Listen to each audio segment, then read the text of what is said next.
இந்த காலத்துல எல்லாம் பொய் சொன்னால் தான் பிழைக்க முடியுங்கிறது ஒரு சில பேரோட நம்பிக்கை. ஒரு அப்பாவுக்கு தன் மகனுக்கு பொய் சொல்ல தெரியலையேங்கிற கவலை. பொய் சொன்னால் தான் இந்த உலகத்தில் பிழைக்கலாம், ஆனால் இவனுக்கு அது தெரியலையே, அதனால் இவனை அழைச்சிட்டு போய் நடுக்கடலில் விட்டுட்டு வந்துடுவோம் அப்படின்னு அழைச்சிட்டு புறப்பட்டான். கடற்கரைக்கு போனான். மகனுக்கு சந்தேகம், எங்கேப்பா என்னை அழைச்சிட்டு போகிறேன்னு கேட்டிருக்கான். கடலில் மீன் பிடிக்க கற்றுக் கொடுக்க போகிறேன் உனக்கு அப்படின்னானா. நான் ஏற்கனவே மீன் பிடிச்சிட்டேனேன்னானா இவன் மகன். எங்கே அதுன்னு கேட்டிருக்கான் அப்பங்காரன். சுட்டு சாப்பிட்டுட்டேன்ருக்கான் புள்ள. அப்பங்காரன் பார்த்தான், சரி நம்ம புள்ள பொழைச்சிக்கும் அப்படின்னு சொல்லி திருப்பி அழைச்சிட்டு வந்துட்டானா. ஒரு ஆள் அசையாமல் கிடக்கிறார். அவர் இருக்காரா போயிட்டாராங்கிறத எப்படி முடிவு பண்ணுறோம்? அவர் மூக்குக்கு முன்னாடி புறங்கையை வச்சு பார்க்குறோம், மூச்சு வருதா இல்லையா அப்படிங்கிறத கண்டுபிடிக்கிறதுக்காக. மூச்சுங்கிறது அவ்வளவு முக்கியமான ஒரு விஷயம். சுவாசம் இல்லைன்னா எதுவுமே இல்லை. நம்ம பூமி இருக்க அது கூட சுவாசிக்குதுங்கிறத சோவியத் விஞ்ஞானிகள் கண்டுபிடிச்சிருக்கிறாங்க. பூமிக்கு மேலே இருக்கிற மண் அடுக்கில் காற்றில் உள்ள ஆக்சிஜன் ஆக்சிகரணம் அடையுது அப்படின்னு தான் இதுவரைக்கும் எல்லோரும் நம்பிக்கிட்டு இருந்தாங்க. ஆனால் இப்போ என்ன கண்டுபிடிச்சிருக்கிறாங்கன்னா, அந்த ஆக்சிஜன் பூமிக்குள்ளே 1 கிலோமீட்டர் ஆழம் வரைக்கும் ஊடுருவி போகுதான். பூமிக்குள்ளே 2 பக்கமும் பல கிலோமீட்டர் வரைக்கும் பரவுதான். பூமிக்குள்ளே இருக்கிற நீர்நிலை அடுக்குகள் தான் நுரையீரல் செய்கிற வேலையை செய்யுதான். நம்ம உடம்புல நுரையீரல் இல்லைன்னா ஒன்றும் நடக்காது. ஒரு மரத்தை தலைகீழாக தொங்க போட்டால் எப்படி இருக்கும் அப்படி யோசிச்சு பாருங்கள். அப்படி தான் இதுவும் நுரையீரலும் அப்படி தான் இருக்கும். வலது பக்கம் ஒன்று, இடது பக்கம் ஒன்று. வலது பக்கம் நுரையீரல் கொஞ்சம் பெருசாக இருக்கும். நுட்பமான நரம்பு குழாய்கள் அதில் இருக்கும். கோடிக்கணக்கான நுண்ணிய குழாய்களை வச்சுக்கிட்டு தான் அது வேலை செய்யுது. 25 கோடி குழாய்கள் இருக்கும். அதை அப்படியே முழுசாக பிரித்து பரப்புனா ஒரு டென்னிஸ் கோர்ட்டில் பாதி பரப்பளவு இருக்குமா. நுரையீரல் நிறம் கருஞ்சிவப்பு தான். புகை அதிகமாக உள்ளே போச்சுன்னா அது கருப்பாயிடுது. காற்றுல உள்ள பிராணவாயுவை இது இழுத்து எடுத்துக்கிட்டு ரத்தத்தை சுத்தப்படுத்துகிற முக்கியமான வேலையை இது செய்யுது. அசுத்த காற்றை வெளியில் அனுப்பி வச்சுருது. ஒருத்தர் வேகமாக ஓடி வரார், அவருக்கு மூச்சு இறைக்கும். பயங்கரமாக எதையாவது பார்த்து விடுறார், உடனே மூர்ச்சி ஆகிடுவார். இது மாதிரி சமயங்களில் வேறு எந்த தூண்டுதலும் இல்லாமல் நுரையீரல் தானாகவே இயங்கும். இப்படி ஒரு அவசியம் ஏற்படுறப்போ இயக்கத்தை தூண்டி விடுற முக்கியமான இணைப்பு மூளைக்கு கீழே முதுகு எலும்புக்கு மேற்பகுதியில் இருக்குது. அது உடனே சுவாசத்துக்கு அவசர உதவியை கொடுக்குது. இப்போ ஒருத்தர் பேசாமல் உட்காந்துருக்கார். இந்த சமயத்தில் அவருக்கு 1 பங்கு காற்று தேவைப்படுதுன்னு வச்சுக்கோங்க. அவர் எழுந்திரிச்சு நடக்கும் பொழுது 1.5 மடங்கு தேவைப்படும். ஓடினார்னா 3 மடங்கு தேவைப்படும். படுத்துருக்கிறப்ப 1/2 மடங்கு தான் தேவைப்படும். இதுக்கு நிமிஷத்துக்கு 16 தடவை மூச்சு விட்டாகணும்.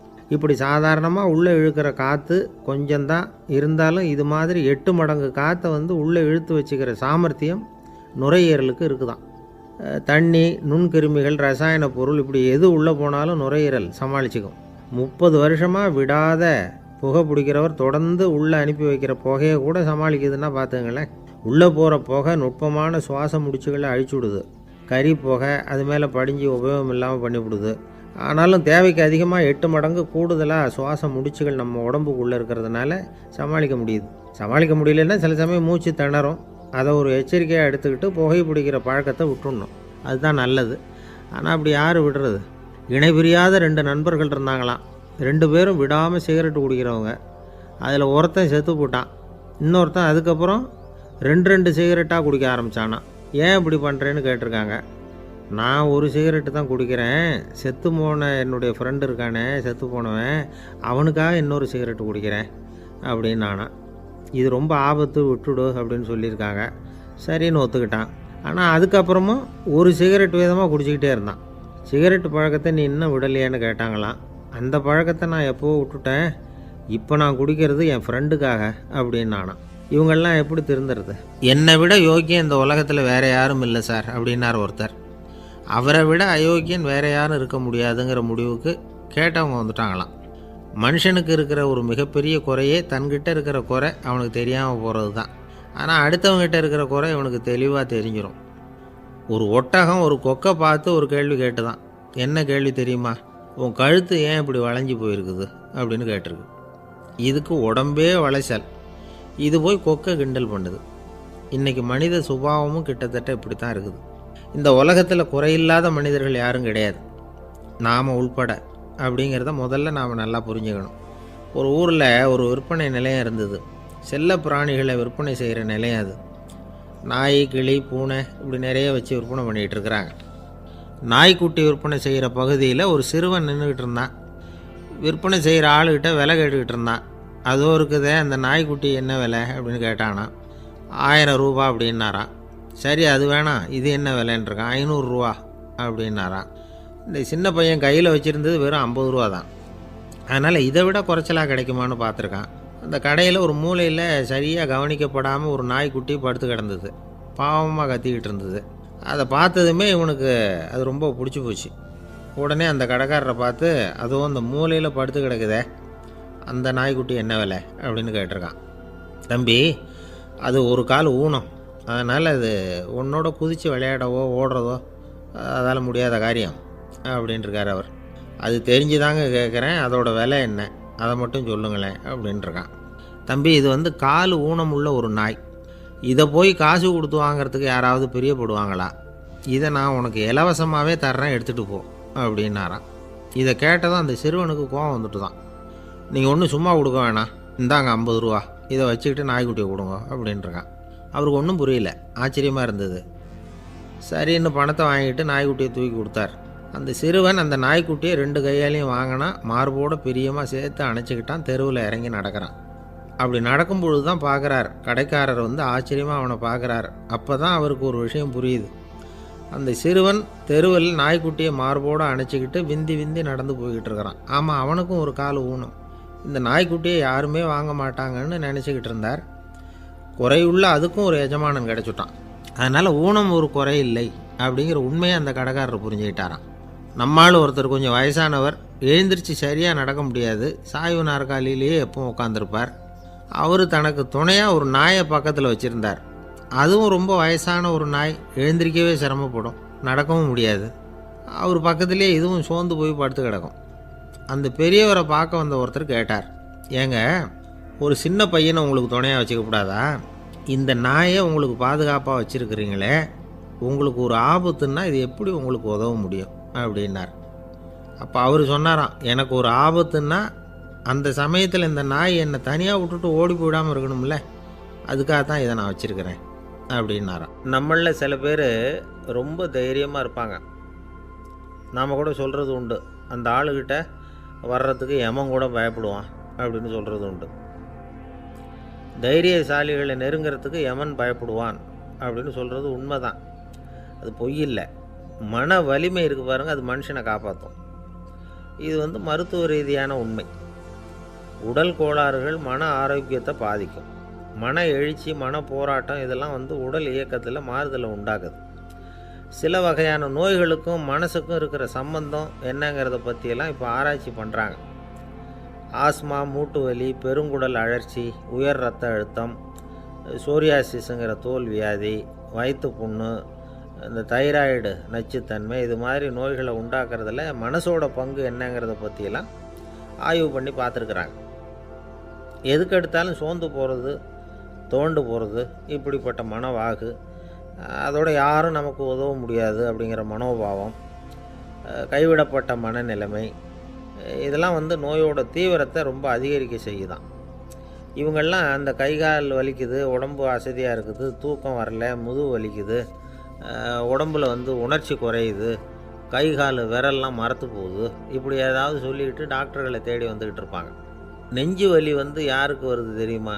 பதற்றம், போட்டி மனப்பான்மை, அளவுக்கு அதிகமான வேகம், துடிப்பு, பேராசை, இதுலேயும் கட்டுப்பாடு, நேரம் தவறாமை, அப்புறம் இதெல்லாம் வந்து உள்ள மனவாக உள்ளவங்க இருக்கிறாங்கல்ல, அவங்க பெரும்பாலும் நெஞ்சு வலிக்கு ஆளாயிடுறாங்களாம். ஃப்ரீட்மேன் அப்படிங்கிறவர் நிறைய ஆராய்ச்சியெல்லாம் பண்ணி பார்த்துட்டு இதை உறுதிப்படுத்தியிருக்கிறார். அவர் பண்ணின ஆராய்ச்சியில் என்னெல்லாம் தெரிய வந்தது தெரியுமா? பொறுப்பு அதிகம் உள்ளவங்களுக்கு கண்டிப்பாக ரத்த அழுத்தம் வரும், அதிகமாக இருக்குமா. அதே மாதிரி கண்டிப்பாக இருக்கிறாங்கல்ல, அவங்களுக்கும் ரத்த அழுத்தம் அதிகரிக்குமா. ரத்த அழுத்தம் தனக்கு அதிகமாக இருக்குங்கிறத தெரிஞ்சுக்கிட்டவங்க தலைவலி, மயக்கம், இந்த தலை சுத்தல், அசதி, இது மாதிரியான உணர்வுகளை வந்து அவங்களுக்கு வந்துடும், அது மாதிரி உணர்வு. ஆனால் உண்மை என்ன தெரியுமா? இதெல்லாம் வந்து ரத்த அழுத்தத்தினால இல்லை. ரத்த அழுத்தம் கட்டுப்பாட்டுக்குள்ளே இருந்தால் கூட இவங்க இப்படி நினைக்கிறாங்களாம். இதுக்கு காரணம் மனசு தான் அப்படிங்கிறார் அவர். சில பேர் எப்படி தெரியுமா? ஒருத்தர் வந்து மாரடைப்பால் இறந்து போனார் அப்படின்னு கேள்விப்பட்டால் போதும், இறந்து போகிறதுக்கு காரணம் இதயம்தான் அப்படிங்கிற பீதியால் இதய தளர்ச்சி அப்படிங்கிற மனநோயால் பாதிக்கப்படுறார். இவங்கெல்லாம் அடிக்கடி தங்களுடைய இதய பகுதியை தொட்டு பார்த்துக்குவாங்க, நாடியை பிடிச்சி பார்த்துக்குவாங்க. அடிக்கடி மூச்சை உள்ளுக்கு இழுத்து வெளியில் விட்டு வலி வருதா அப்படின்னு பார்த்துக்கிட்டு இருப்பாங்க. வேறு எங்கேயாவது வலிச்சா கூட நெஞ்சை வலிக்குதா அப்படின்னு பார்ப்பாங்க. நெஞ்சு வலிக்குதுன்னு கூட சில பேர் சொல்ல ஆரம்பிச்சிருவாங்க. ஆஸ்மாவுக்கும் மனசுக்கும் சம்பந்தம் உண்டு. தீர்வு காண முடியாத மன போராட்டங்கள் எல்லாத்துக்கும் அடுத்தவங்களையே சார்ந்து இருக்கிற மனநிலை, இதெல்லாம் ஆஸ்மாவினுடைய தீவிரத்தை அதிகப்படுத்திடும். பயம், இது எப்படின்னா என்ன நடக்குமோங்கிற பதற்ற நிலை, அப்புறம் இந்த பயம் இதெல்லாம் சுவாசித்தலை அதிகரிக்க செய்யுது இல்லையா? இதனால் இரத்தத்தின் காரத்தன்மை அதிகமாகி நோயின் தீவிரமும் அதிகமாகுது. மன போராட்டம், மனக்கவலை, மன இறுக்கம் இதெல்லாம் தோல் வியாதியை தூண்டி விடுதான். இது மாதிரி இன்னும் எவ்வளவோ இருக்குது. அதனால் இன்றைக்கி நமக்கு தேவை என்னென்னா மன வலிமை, மலர்ந்த முகம். இது ரெண்டு இருந்துட்டுதுன்னா பலவிதமான நோய்கள் நம்மக்கிட்ட நெருங்கி வராது. டாக்டர் என்ன நெருங்காமல் இருக்கிறதுக்கு நான் ஒரு காரியம் பண்ணுறேன் அப்படின்னார் ஒருத்தர். அவர் என்ன அர்த்தத்தில் சொன்னார்னா, டாக்டர் அவரை நெருங்காமல் இருக்கிறதுக்கு அவர் ஒரு காரியம் பண்ணுறாராம். நண்பர்கிட்ட சொன்னார். நண்பர் கேட்டார், அது என்ன காரியம் பண்ணுற அப்படின்னு கேட்டார். தினம் ஒரு ஆப்பிள் பழம் சாப்பிட்றேன்னார் அவர். ஏன்னா ஆங்கிலத்தில் ஒரு பழமொழி சொல்லுவாங்கள்ல, an apple a day keeps doctor away அப்படிம்பாங்க. ஒரு ஆப்பிள் பழம் சாப்பிட்டா டாக்டர் விலகியே இருப்பார், டாக்டர்கிட்ட போக வேண்டிய அவசியம் இருக்காது அப்படிங்கிறதுக்காக அந்த பழமொழி சொல்கிறது. என்ன, நான் யாருமே நெருங்காமல் இருக்கிறதுக்கு நான் ஒரு காரியம் பண்ணுறேன்னார் இன்னொருத்தர். டாக்டர் நெருங்காமல் இருக்கிறதுக்கு ஆப்பிள் பழம் சாப்பிட்றேன்னார் அவர். என்னை யாருமே நெருங்காமல் இருக்கிறதுக்கு நான் ஒரு காரியம் பண்ணுறேன்னார் இன்னொருத்தர். அது என்னன்னு கேட்டோம். தினம் ஒரு பூண்டு சாப்பிட்றேன்னார். ஏ கார்லிக் எ டே கீப்ஸ் எவ்ரிபடி அவே அப்படின்னு அதுக்கு ஒரு புது விளக்கமும் கொடுத்தார். காசி மாநகரத்தை பிரம்மதத்தன் அப்படிங்கிற ராஜா ஆட்சி பண்ணிட்டு வந்தார். அவர் ஒவ்வொரு வருஷமும் ஒரு திருவிழா நடத்துறது வழக்கம். எல்லா தேசத்திலிருந்தும் எல்லா வகையான ஜனங்களும் அதில் கலந்துக்குவாங்க. ஒரு சமயம் அது மாதிரி விழா நடந்துக்கிட்டு இருந்தது. வைகுண்டத்திலேருந்து தேவலோகத்திலேருந்து நிறைய தேவகுமாரர்கள்லாம் காசி நகருக்கு அப்போது வந்திருந்தாங்க. அதில் முக்கியமாக ஒரு 4 தேவகுமாரர்கள், அந்த 4 பேரையும் சுற்றி ஏகப்பட்ட கூட்டம். அப்படி என்ன விசேஷம் அவங்கக்கிட்ட அப்படின்னா, மற்றவங்கள விட அவங்க முகம் அழகாக இருந்ததா அப்படி பார்த்தா அப்படியும் இல்லை. அவங்க அணிஞ்சிருந்த மலர் மாலைகள் தான் அதுக்கு காரணமாக. அந்த மலர்கள்லேருந்து அப்படி ஒரு அபூர்வமான நறுமணம். இதுக்கு முன்னாடி இப்படி ஒரு நறுமணத்தை அந்த ஊர் ஜனங்க அனுபவிச்சதே இல்லை. அதுதான் அந்த 4 பேரையும் சுற்றி கூட்டம். எல்லோரும் கேள்வி கேட்க ஆரம்பித்தாங்க. உடனே அந்த 4 தேவகுமாரர்களும் எல்லாருக்கும் தெரியும்படியாக வானத்தில் எழும்பி கொஞ்சம் உயரமாக நின்றுக்கிட்டாங்க. கீழே நின்றுக்கிட்டு இருந்த அரசன்லேருந்து ஆண்டி வரைக்கும் ஒருத்தர் பாக்கி இல்லாமல் ஒரே குரலில் எல்லாரும் அவங்கள பார்த்து, எங்களுக்கும் இது மாதிரி மாலையை போட்டுக்கணும்னு ஆசையாக இருக்குது, அதுக்கு நீங்கள் தான் அருள் பண்ணணும் அப்படின்னு கேட்டுக்கிட்டாங்க. மாலை போட்டுக்கிறதுனா எல்லாருக்கும் ஆசையாக தானே இருக்கும். அந்த 4 தேவகுமாரர்களில் ஒருத்தர் புத்தர் பிரான்.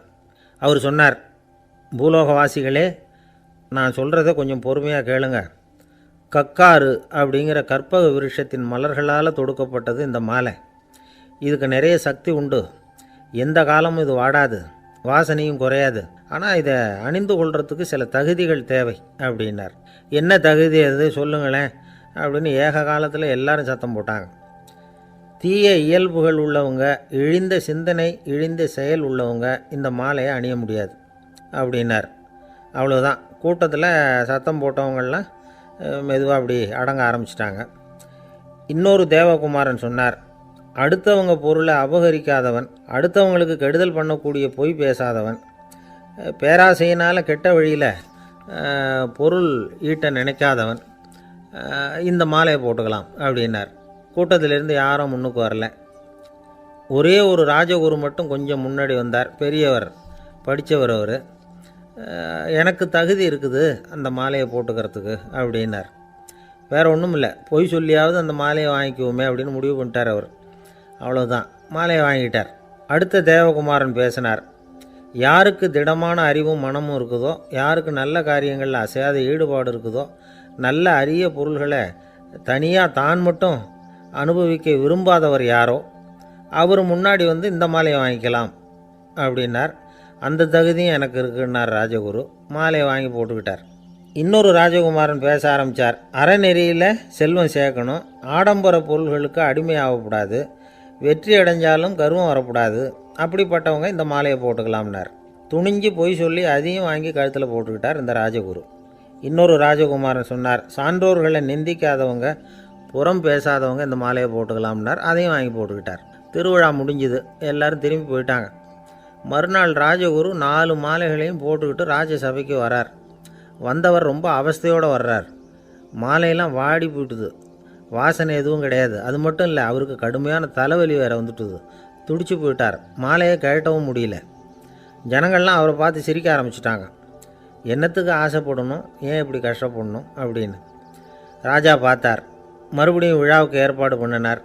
தேவகுமாரர்கள்லாம் வந்தாங்க. ராஜகுரு வந்தார். மக்கள் முன்னிலையில் அவங்க காலில் விழுந்தார், மன்னிப்பு கேட்டுக்கிட்டார். இந்த மாலையை போட்டுக்கிற தகுதி எனக்கு இல்லை. தகுதி இல்லாத ஒருத்தன் தகாத தகுதியை பொய் மூலம் பெறணும்னு ஆசைப்படுறாங்களே, அவங்களுக்கெல்லாம் என்னுடைய தண்டனை ஒரு எச்சரிக்கையாக இருக்கட்டும்னார். அதுக்கப்புறம் தேவகுமாரர்கள் அவர் கழுத்தில் இருக்கிற மாலையை கழட்டினாங்களாம். அந்த மாலைகளும் பழையபடி மனம் கொடுக்க ஆரம்பிச்சுட்டு தான். இதுலேருந்து நாம் தெரிஞ்சுக்க வேண்டியது என்னென்னா, நமக்கு தகுதி இல்லாத ஒரு கௌரவம் நம்மக்கிட்ட தானாக வந்தால் கூட அதை தவிர்த்து விடுறது தான் நல்லது. அதுதான் புத்திசாலித்தனம். ஒருத்தர் வந்தார். சார், எங்கள் இலக்கிய மன்ற விழாவுக்கு நீங்கள் தலைமை தாங்கணும்னார். உடனே இவர் சொன்னார், பேச்சாளர், சார், இலக்கியத்தை பற்றி பேசுகிற தகுதி எனக்கு இல்லையே அப்படின்னார். உடனே அவர் கூப்பிட வந்தவர் சொன்னார், அந்த தகுதி உங்களுக்கு இல்லைங்கிறது எங்களுக்கும் தெரியும் சார், அதனால தான் உங்களை தலைமை தாங்க கூப்பிட்றேன் அப்படின்னார். அது சரி, தலைமைன்னா அதுக்கு இவர் என்ன தான் அர்த்தம் பண்ணுறாருன்னு தெரியல. ஒரே ஒரு ஊரில் ஒரு ராஜா இருந்தார். அவர் பேரில் மக்களுக்கு ரொம்ப மரியாதை. அவ்வளவு நல்லா ஆட்சி புரிஞ்சுக்கிட்டு வந்தார். அவருக்கு வயசாகிட்டுது. அதனால் ஒரு நாள் அமைச்சரை கூப்பிட்டார். இதை பாருங்கள், எனக்கு வயசாகிட்டுது, அதனால் இந்த அரச பொறுப்பையெல்லாம் நீங்கள் ஏற்றுக்குங்க அப்படின்னார். அதுக்கப்புறம் ராணியை கூப்பிட்டார். வா, நாம் இனிமேல் இங்கே இருக்க வேணாம், காட்டுக்கு போய் தவம் பண்ணலாம் அப்படின்னு கூப்பிட்டார். இந்த செய்தி மக்களுக்கு அறிவிக்கப்பட்டது. மக்கள் உடனே கூட்டமாக அரண்மனைக்கு வர ஆரம்பிச்சிட்டாங்க. மன்னரை போய் பார்க்குறாங்க. அரசே, தாங்கள் எங்களுக்கு தந்தை மாதிரி. நீங்கள் காட்டுக்கு போயிட்டால் நாங்கள்லாம் இங்கே எப்படி இருக்க முடியும்? எங்களுக்கெல்லாம் எந்த துன்பமும் இல்லாமல் பார்த்துக்கிட்டு வர்றீங்க. இது மாதிரியான ஒரு அரசாட்சி இல்லைன்னா மக்கள் வாழ்ந்து என்ன பயன் அப்படின்னாங்க. இருந்தாலும் என்ன பண்ணுறது, வயசாகிட்ட காரணத்தினால இந்த முடிவுக்கு வர வேண்டியிருக்குது அப்படின்னாராம் ராஜா. அப்படின்னா நீங்கள் காட்டுக்கு போக வேணாம், நாங்கள் போகிறோம். நாங்கள் அங்கே போய் தவம் பண்ணுறோம், வழிபாடு பண்ணுறோம். கடவுள் வருவார், அவர்கிட்ட வரம் வாங்கிட்டு வந்துடுறோம் அப்படின்னாங்களாம். அப்படி சொல்லிவிட்டு உடனே எல்லோரும் காட்டுக்கு போனாங்க. நாட்டு மக்கள் எல்லாரும் ஒட்டு மொத்தமாக காட்டில் உட்காந்துக்கிட்டு தவம் பண்ணுறதை பார்த்தார் கடவுள். உடனே புறப்பட்டு வந்தார். எல்லோரும் இப்படி உட்காந்துருக்குறீங்களே, என்ன வேணும் உங்களுக்கு அப்படின்னு கேட்டார். உடனே மக்கள் எல்லாரும் ஒரு குரலில் சொன்னாங்க, சுவாமி, எங்கள் மன்னன் ரொம்ப நாளைக்கு நல்லபடியாக இருக்கணும்.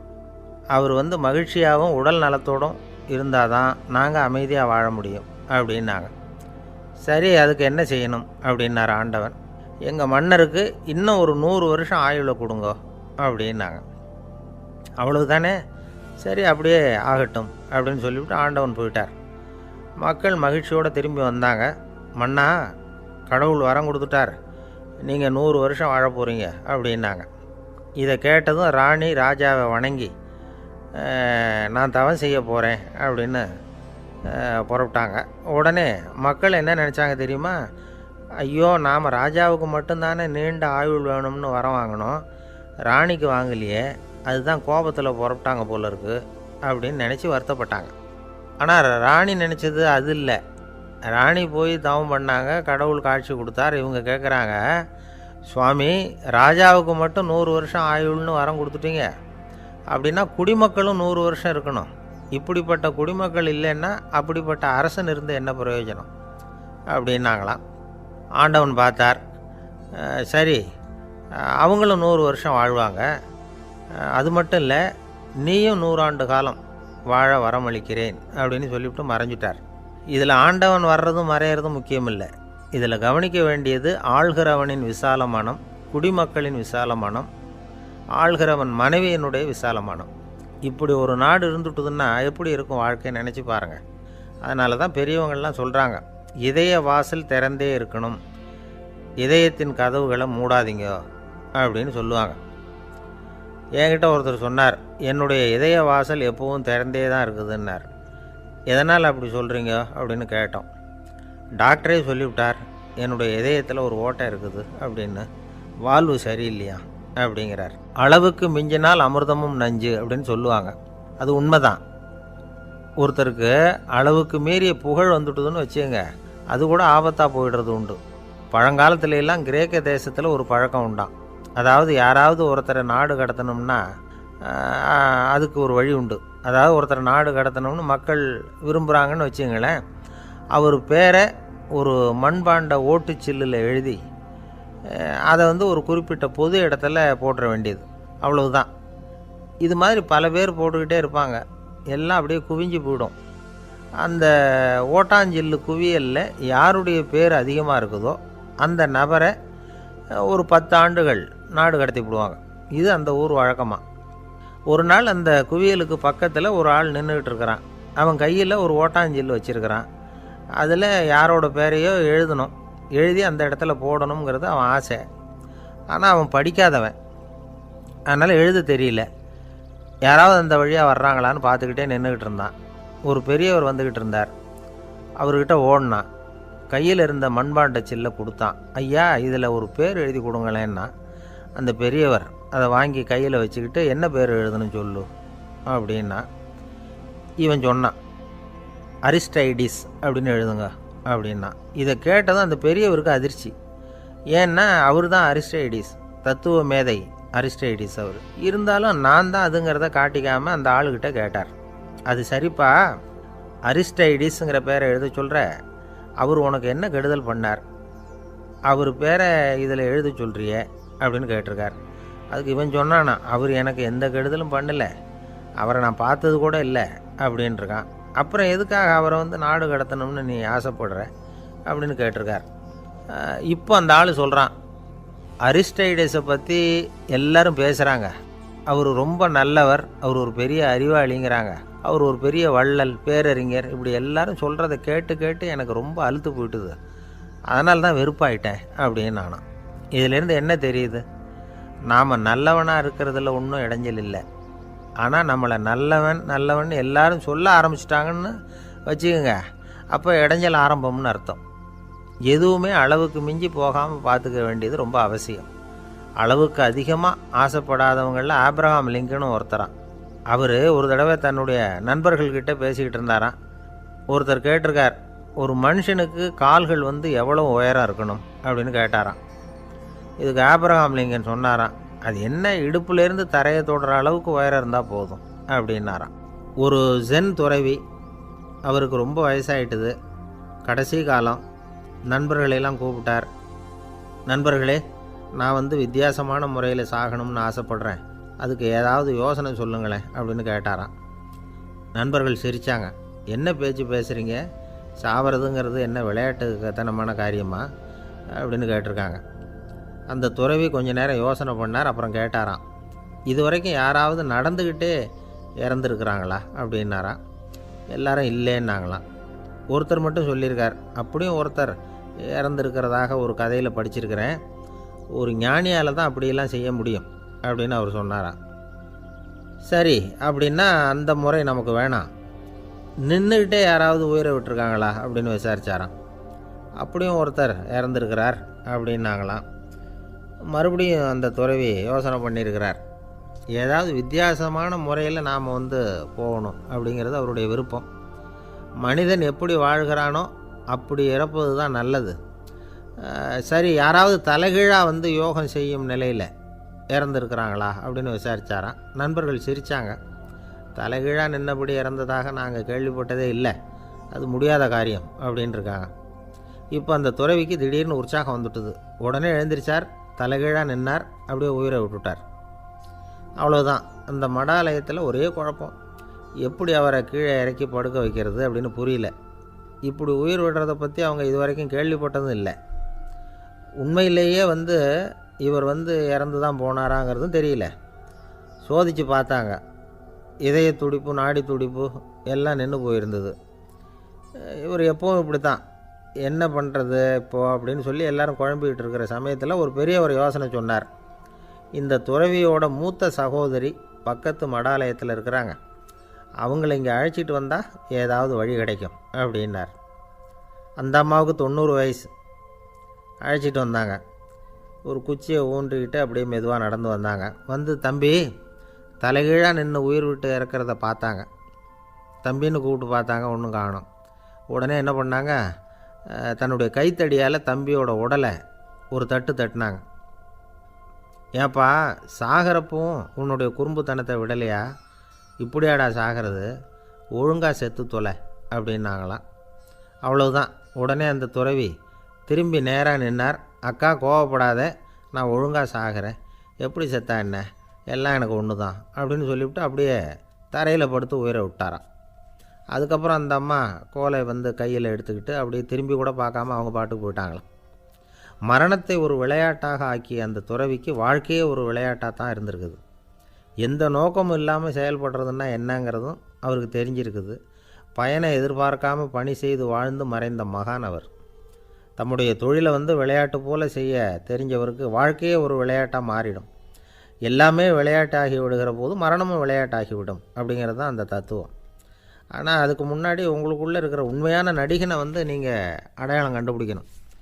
நீங்கள் நடிக்க வேண்டியதே இல்லை, நீங்கள் ஏற்கனவே நடிச்சுக்கிட்டு தான் இருக்கிறீங்க. நீங்கள் இந்த உண்மையை தெரிஞ்சுக்கணும், அவ்வளவுதான். இதுதான் ஞானிகளுடைய கருத்து. நீங்கள் தெருவில் நடந்து போயிட்டுருக்கிறீங்க, எதிரில் வர்றவர் உங்களை பார்த்து எப்படி இருக்கிறீங்கன்னு கேட்குறார். நல்லா இருக்கிறேங்கிறீங்க. உண்மையிலேயே நாம் நல்லா இருக்க மாட்டோம், ஏதாவது உடம்புல கோளாறு இருக்கும். ஆனால் அப்படி சொல்லுவோம் நல்லா இருக்கிறேன் அப்படின்னு, அது நடிப்பு தானே. உங்களை சந்தித்ததில் ரொம்ப மகிழ்ச்சி அப்படின்னு சொல்கிறோம்.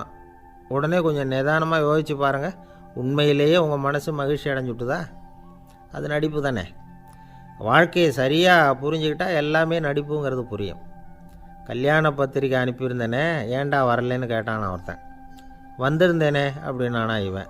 டேய் ஏன்டா போய் சொல்கிற, நான் பத்திரிக்கையே உனக்கு அனுப்பலையே அப்படின்ட்டுருக்கான் அவன்.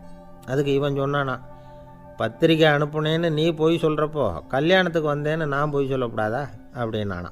ஒரு பெரிய பியானோ கலைஞர் வியன்னாவில் இருந்தார். ரொம்ப புகழ்பெற்ற இசை கலைஞர் அவர். இங்கிலாந்து மகாராணி விக்டோரியா அவருடைய சங்கீதத்தை கேட்கணும்னு ஆசைப்பட்டாங்க. அவரை அரண்மனைக்கு கூப்பிட்டாங்களாம். பியானோ வாசிக்க சொல்லி கேட்டாங்களாம். இவரும் ரொம்ப பிரமாதமாக வாய்ச்சி காட்டியிருக்கார். உடனே பாராட்டி பரிசுகள்லாம் கொடுத்து அனுப்புனாங்களாம். அந்த இசையை கேட்குறதுல அரசிக்கு ரொம்பவும் ஆர்வம் உண்டு.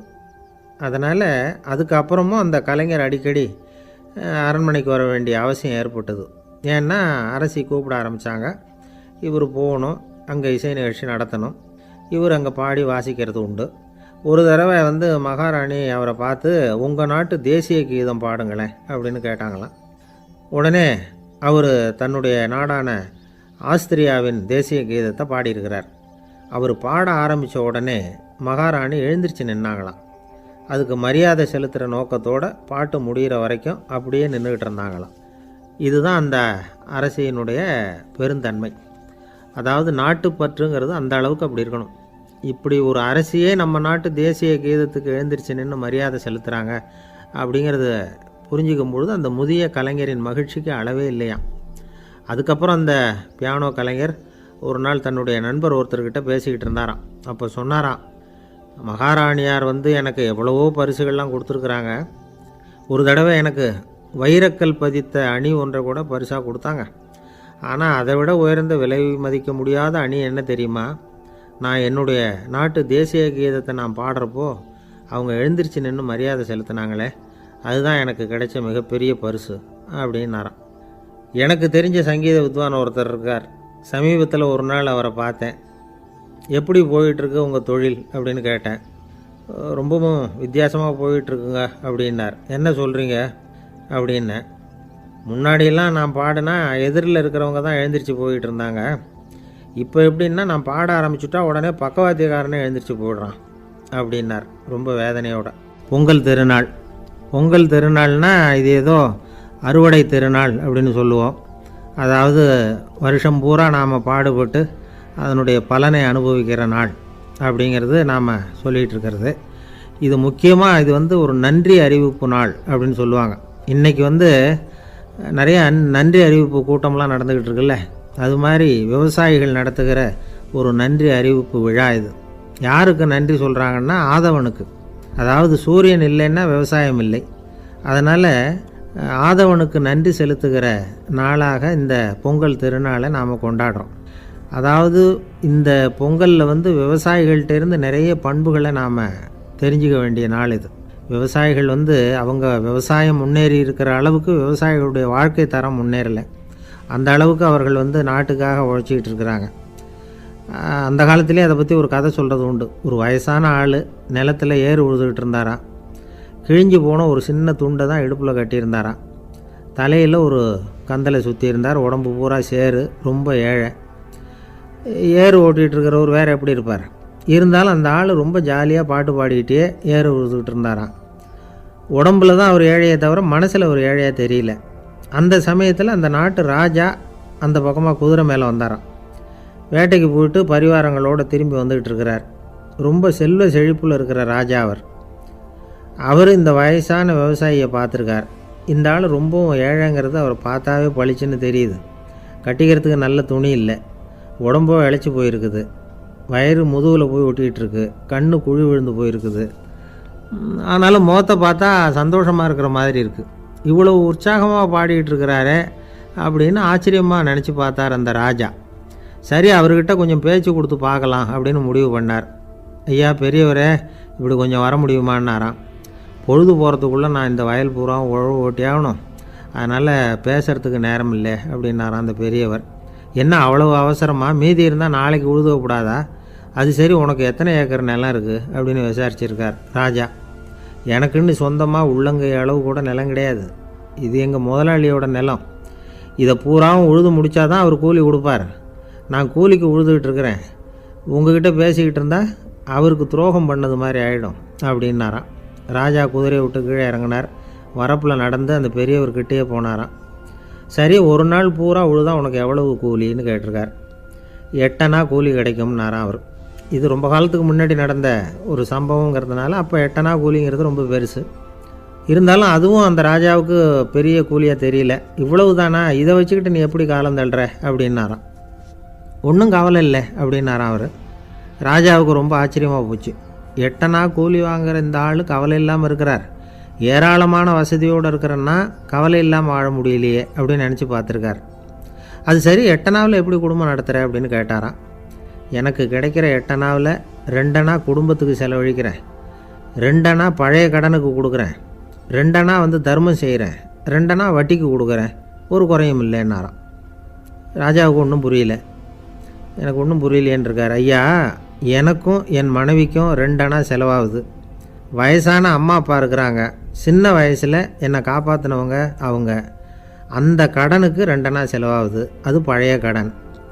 என் தங்கச்சி ஒருத்தி ஆதரவு இல்லாத நிலைமையில் தன்னுடைய மகனோட என் வீட்டில் இருக்கிறா. அவளுக்கும் அவள் மகனுக்கும் 2 அணா செலவு பண்ணுறேன், அது தர்மம். எனக்கு 2 பிள்ளைங்க இருக்கிறாங்க, அவங்களுக்கு 2 அணா செலவு பண்ணுறேன், அது வட்டிக்கு கொடுக்கறது மாதிரி. பிற்காலத்தில் அவங்க எங்களை காப்பாற்றுவாங்க. அந்த வகையில் நான் திருப்தியோடு வாழ்ந்துக்கிட்டு இருக்கிறேன் அப்படின்னாராம். ராஜாவுக்கு அர்த்தம் புரிய ஆரம்பிச்சுதான். அந்த பெரிய நிலத்தை விலை கொடுத்து வாங்கி அந்த பெரியவருக்கே தானமாக கொடுத்துட்டாராம். இப்போ உழுதவருக்கே நிலம் சொந்தமாகிட்டுது. அன்னையிலேருந்து அரசனுக்கும் ஆறுதல் கிடைச்சிதான். இப்படி ஒரு கதை சொல்லுவாங்க. 8 அணா வருமானத்தை வச்சுக்கிட்டு எப்படி காலத்தை தள்ளுறதுன்னு சொல்கிறதுக்காக இந்த கதையை சொல்கிறதாக யாரும் தப்பாக நினச்சிக்கக்கூடாது. கிடைக்கிறத எப்படி பங்கு போடுறார், எப்படி திருப்தியாக வாழறார் அப்படிங்கிறது தான் முக்கியம். அது மாதிரி இன்றைக்கு இந்த பொங்கல் திருநாளில் உழவர்கள் மனசு மகிழ்ச்சியாக இருந்ததுன்னா அது எல்லாரும் மகிழ்ச்சியாக இருக்கிறது மாதிரி அர்த்தம். அதனால் அவர்கள்ட்டேருந்து நாம் பாடம் கற்றுக்கணும். சில உழவர்கள் தங்கள் நிலத்தில் விளையிறத தாங்கள் சாப்பிட மாட்டாங்க, அடுத்தவங்கள்ட்ட விற்றுட்டு சந்தையில் போய் வேறு அரிசி வாங்கிட்டு வந்து தான் இவங்க சாப்பிடுவாங்க. அப்படிப்பட்ட விவசாயிகள்லாம் இது உண்டு. பங்கிடுகிற பண்பை உழவர்கள்ட்டேருந்து கற்றுக்கொள்ளுங்கள் அப்படிம்பாங்க. ஒரு ஆள் நிம்மதியாக மகிழ்ச்சியாக இருந்தானா, உங்கள் நிம்மதிக்கும் மகிழ்ச்சிக்கும் என்ன காரணம்னு கேட்டிருக்கார் இன்னொருத்தர். என்கிட்ட இருந்தது பூராவையும் என் பிள்ளைங்களுக்கு சமமாக பங்கு போட்டு கொடுத்துட்டேன், எனக்குன்னு எதுவுமே வச்சுக்கல, அதுதான் நிம்மதிக்கு காரணம்ன்றிருக்கான். உங்ககிட்ட இருந்தது எவ்வளவு இருந்தது அப்படின்னு கேட்டிருக்காரு அவர். மொத்தமாக ஒரு 50,000 ரூபா இருக்கும். அப்படின்னு இருக்கான். அவ்வளவும் பணமாகவே இருந்ததா அப்படின்னு கேட்டிருக்காங்க இவங்க. இல்லைங்க, அவ்வளவும் கடன், அதை தான் பிரித்து கொடுத்துருக்கேன் பிள்ளைங்கக்கிட்ட அப்படின்னு நானும். அவன் எது ரொம்பவும் கஷ்டமான காரியம் அப்படின்னு கேட்டார் ஒருத்தர். ஒருத்தருக்கு ஒருத்தர் சண்டை போடாமல் இருக்கிறது தான் ரொம்ப கஷ்டமான காரியம் அப்படின்னு தோணுது. ஒரு நாட்டுக்கும் இன்னொரு நாட்டுக்கும் சண்டை, நாட்டுக்குள்ளேயே ஒரு குரூப்புக்கும் இன்னொரு குரூப்புக்கும் சண்டை. ஏன் சண்டை போட்டுக்கிறீங்கன்னு கேட்டு பாருங்கள். நாங்கள் சமாதானத்துக்காக தான் சண்டை போட்டுக்கிறோம் அப்படிம்பாங்க. வாழறதுக்காக பிறந்த மனுஷன் லட்சியத்துக்காக உயிரை விட தயார் அப்படின்னு சொல்லிகிட்டு இருப்பான். அப்படி உயிரை விடுறவங்கள நாமளும் பாராட்டுவோம். ஆனால் ஒன்றுமில்லாத விஷயங்களுக்கெல்லாம் சண்டை போடுறவங்களெல்லாம், அப்படிப்பட்டவங்களையும் சரி உயிரை விடுறவங்களையும் சரி என்னென்னு சொல்கிறது, யுத்தங்களாலேயும் சண்டைகளாலேயும் நாம் அடையிறது என்னங்கிறது ஒரு பக்கம் இருக்கட்டும், இழக்கிறது என்ன தெரியுமா? ஏராளமான உயிர்கள். ரத்தம் சிந்தறதுக்கு நான் தயார் அப்படின்னு மார்தட்டி சொல்லலாம். ஆனால் ரத்தம் சிந்தினா உயிர் காத்துக்கிட்டு இருக்க தயார் இல்லை. அதாவது உயிர் நமக்காக காத்துக்கிட்டு இருக்க தயார் இல்லை. இழக்கிற ரத்தத்தை ஈடுகட்டினா தான் உயிரை காப்பாற்ற முடியும். அதனால் இது சம்மந்தமாக ஆராய்ச்சி செய்கிற கட்டாயம் ஏற்பட்டு போச்சு. அதோட விளைவாக புதுசாக ஒன்றை கண்டுபிடிச்சிருக்கிறாங்க. அதுதான் செயற்கை ரத்த பொடி. இப்போ இந்த திடீர் சாம்பார் பொடி, திடீர் ரசப்பொடி, திடீர் காப்பி பொடி இப்படிலாம் சொல்கிறோம்ல, அது மாதிரி இது திடீர் ரத்த பொடி. இஸ்ரேல் ஒரு சின்ன நாடு, மக்கள் தொகை குறைச்சல், அதோட போர்கள் வேறு. அதனால் காயம்பட்டவங்களை காப்பாற்றியே தீர வேண்டிய கட்டாயம். காப்பாற்றணும்னா ரத்த இழப்பை தடுக்கணும். அப்படின்னா உடனடியாக புது ரத்தம் செலுத்தி ஆகணும். திடீர்னு ரத்தம் வேணும்னா எங்கே போகிறது? அதுவும் கிடைக்கிற ரத்தம் சேர்கிற குரூப்பாக இருக்கணும். ஒரு வேடிக்கை பார்த்தீங்களா, நான் வேறு குரூப்பு நீ வேறு குரூப்புன்னு இவன் சண்டை போடுறான். இதில் அடிபட்டவனுக்கு ரத்தம் கொடுக்க போனால் அதுலேயும் அது வேறு வேறு குரூப்பாக இருக்குது. அது ரத்தமும் வேறு வேறு குரூப்புன்னு சொல்லிகிட்டு இருக்குது. எந்த குரூப்பு ரத்தம் வேணும், அது உடனடியாக கிடைக்கலன்னா என்ன பண்ணுறது? இப்படிப்பட்ட கஷ்டம்லாம் நமக்கு வந்துடுது. இதுக்காக தான் விஞ்ஞானிகள் இந்த ரத்த பொடியை கண்டுபிடிச்சிருக்கிறாங்க. அதாவது ஒரு ஆள் அடிபட்டு போட்டான்னு வச்சுங்களேன், அவனுக்கு ரத்தம் கிடைக்கல, உடனே என்ன பண்ணலாம்? இந்த சுத்தப்படுத்தப்பட்ட தண்ணீரை கொஞ்சம் எடுத்துக்க வேண்டியது, அதில் இந்த ரத்த பொடியை கரைக்க வேண்டியது. இப்போ இந்த செயற்கை ரத்தம் தயாராகிட்டுது. இதை அந்த ஆள் உடம்புல ஏற்றி விட்டுற வேண்டியது. இயற்கையாக நம்ம உடம்பில் இருக்கிற ரத்தம் என்னென்ன வேலை செய்யுதோ அதே வேலையை இதுவும் செய்யும். அதாவது ஆக்சிஜனை உடம்புல எல்லா இடத்துக்கும் எடுத்துகிட்டு போகுது. அந்த வேலையை இந்த செயற்கை ரத்தமும் செஞ்சுடுது. ஆனால் ஒரு விஷயம், இந்த செயற்கை ரத்தம் ஒரு அவசரத்துக்கு தான் உபயோகப்படுத்தலாம், ஒரு முதல் உதவி மாதிரி. அதை அப்படியே நிரந்தரமாக விட்டுற முடியாது. பின்னாடி தேவையான குரூப்பு உண்மையான ரத்தம் கிடைச்ச உடனே அதை செலுத்திக்கணும். உண்மையான ரத்தத்தை 20லேருந்து 40 நாள் வரைக்கும் தான் பாதுகாக்க முடியும். அதுவும் குளிர்பதன பெட்டியில். அதுக்குள்ளே உபயோகப்படுத்தலைன்னா அது வீணாக போயிடும். இந்த ரத்த பொடி அப்படி இல்லை, எவ்வளோ நாள் வேணும்னாலும் அப்படியே வச்சுருக்கலாம். குளிர்பதன பெட்டியும் தேவையில்லை. ஆனால் ஒன்று, இது தண்ணியில் கலந்து செயற்கை ரத்தமாக ஆக்கிவிட்டா அதோட வலு 72 மணி நேரம் தான். அதாவது 3 நாள். அதுக்குள்ளே அந்த ஆசாமியை எங்கேயாவது ஆஸ்பத்திரிக்கு தூக்கிட்டு போய் உண்மையான ரத்தத்தை கொடுத்துடணும். சண்டையில் அடிபடுறவங்க, சாலை விபத்தில் அடிபடுறவங்க, இவங்களுக்கெல்லாம் அவசரத்துக்கு கை கொடுத்து உதவுறது இந்த செயற்கை ரத்த பொடி.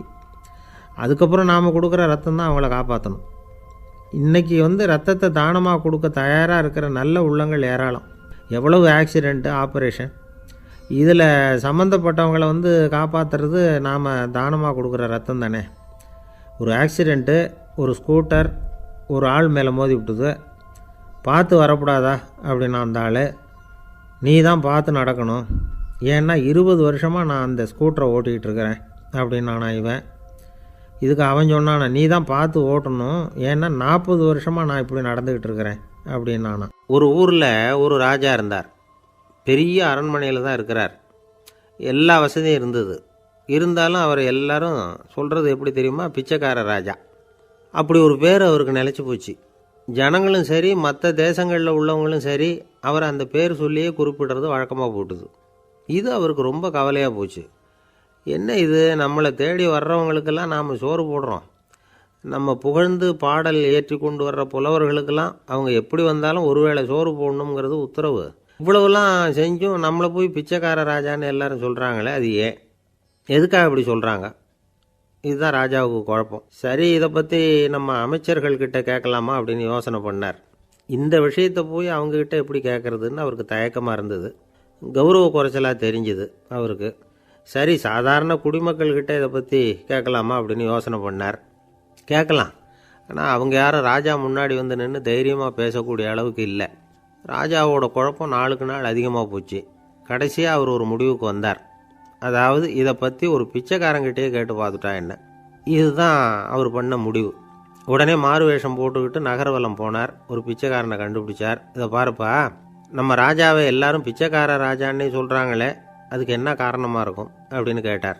அதுக்கு அவன் சொல்கிறான், இதுக்கான பதிலை இன்னும் ஒரு 30 நாளில் சொல்கிறேன் அப்படின்னா. உடனே இவருக்கு சந்தோஷம். உண்மையை அவங்ககிட்ட சொன்னார். நான் வேற யாரும் இல்லை, நான் தான் இந்த நாட்டு ராஜா. இப்போ நீ என் கூடவே வந்துரு, அரண்மனையிலேயே தங்கிக்கோ.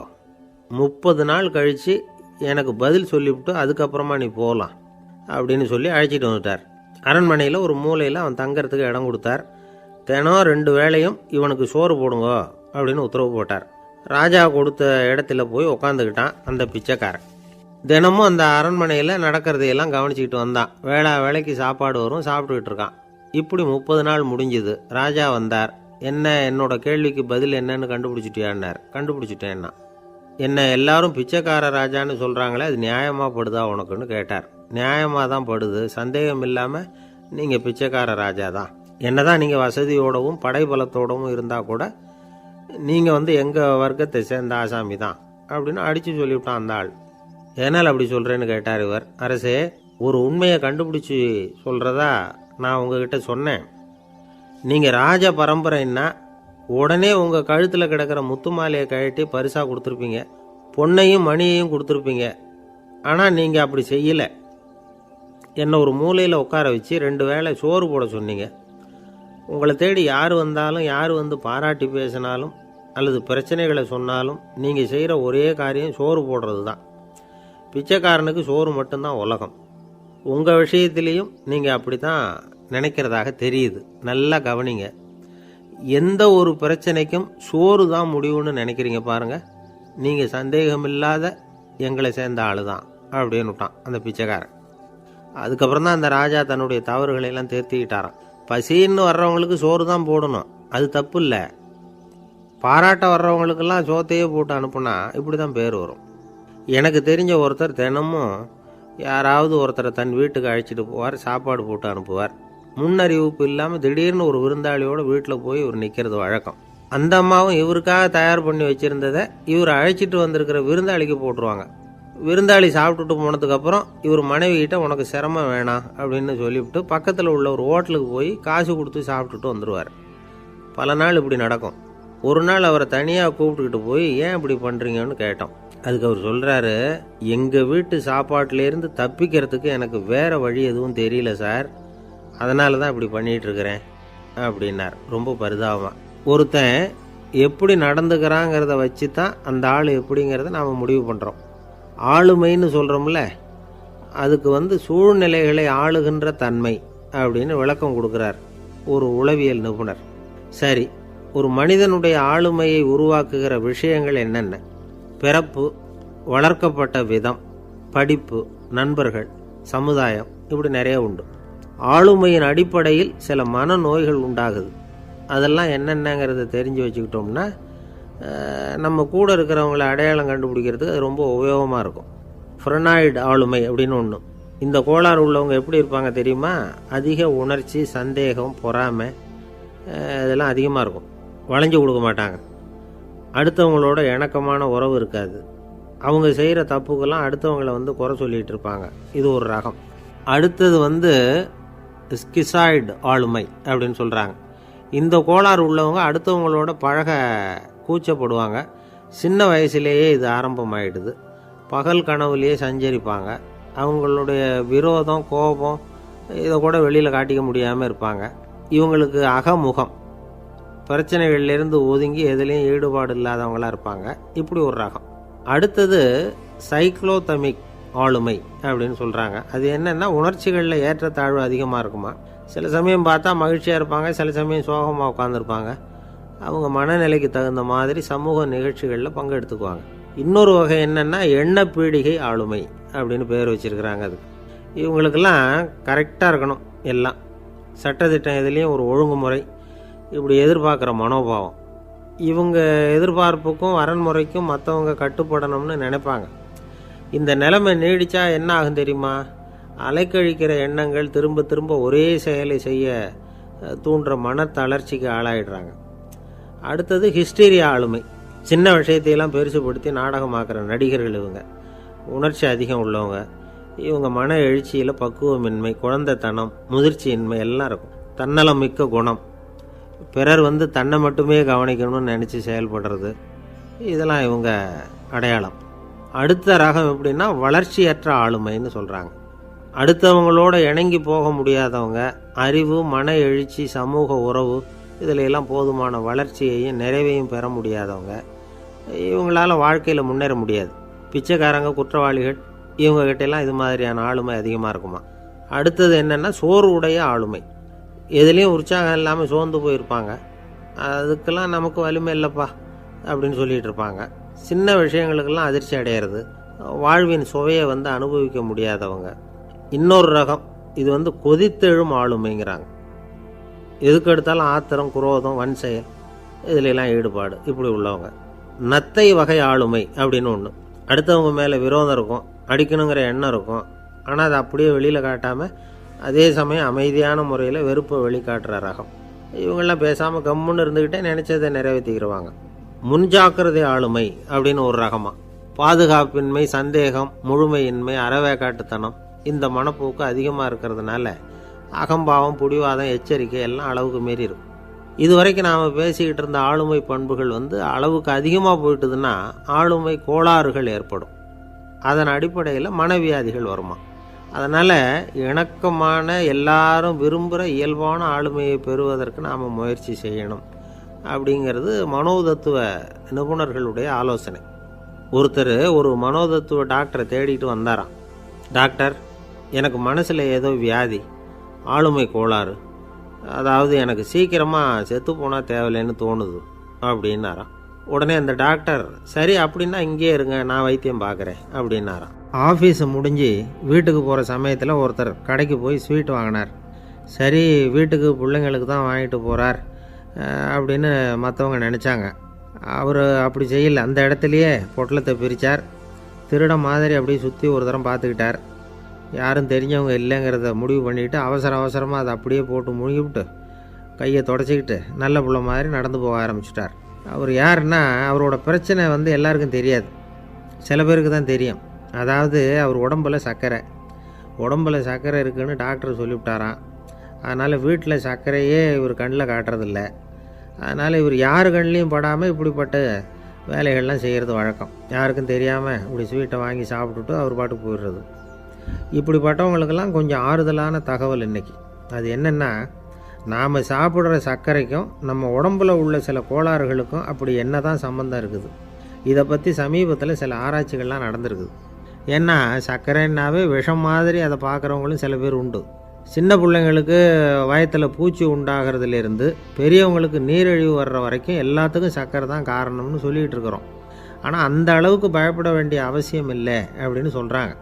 சர்க்கரை வியாதி, இருதய நோய், பித்த நீர்ப்பை நோய் இதெல்லாம் சில நோய்கள்லாம் நாம் சாப்பிட்ற சர்க்கரைக்கும் தொடர்பு இருக்குன்னு நினைக்கிறோம். ஆனால் அப்படி சம்பந்தம் உண்டுங்கிறதுக்கு போதுமான அளவுக்கு ஆதாரம் இல்லை அப்படிங்கிறாங்க ஆராய்ச்சியாளர்கள். ஒரே ஒரு சம்பந்தம் தான் உறுதியாக இருக்குதான்.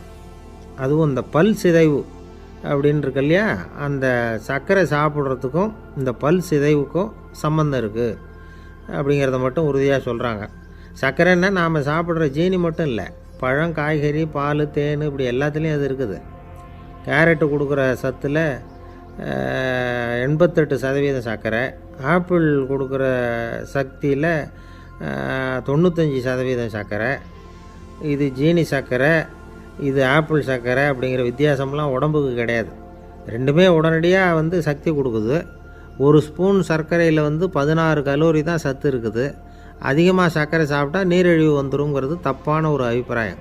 டயபெட்டிஸுங்கிறது ஒரு மெட்டபாலிக் டிசார்டர், அவ்வளவுதான். அதாவது நாம் சாப்பிட்ற சர்க்கரையை நம்ம உடம்பு திறமையாக உபயோகப்படுத்திக்க முடியல அப்படின்னு அர்த்தம்.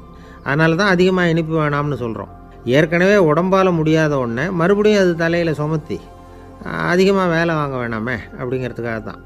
ஆகாரத்தில் அதிகமாக சர்க்கரை இருந்தால் அதனால் உடனே சர்க்கரை வியாதி வந்துடும்ங்கிறதுக்கு விஞ்ஞான ரீதியாக போதுமான ஆதாரம் இல்லை.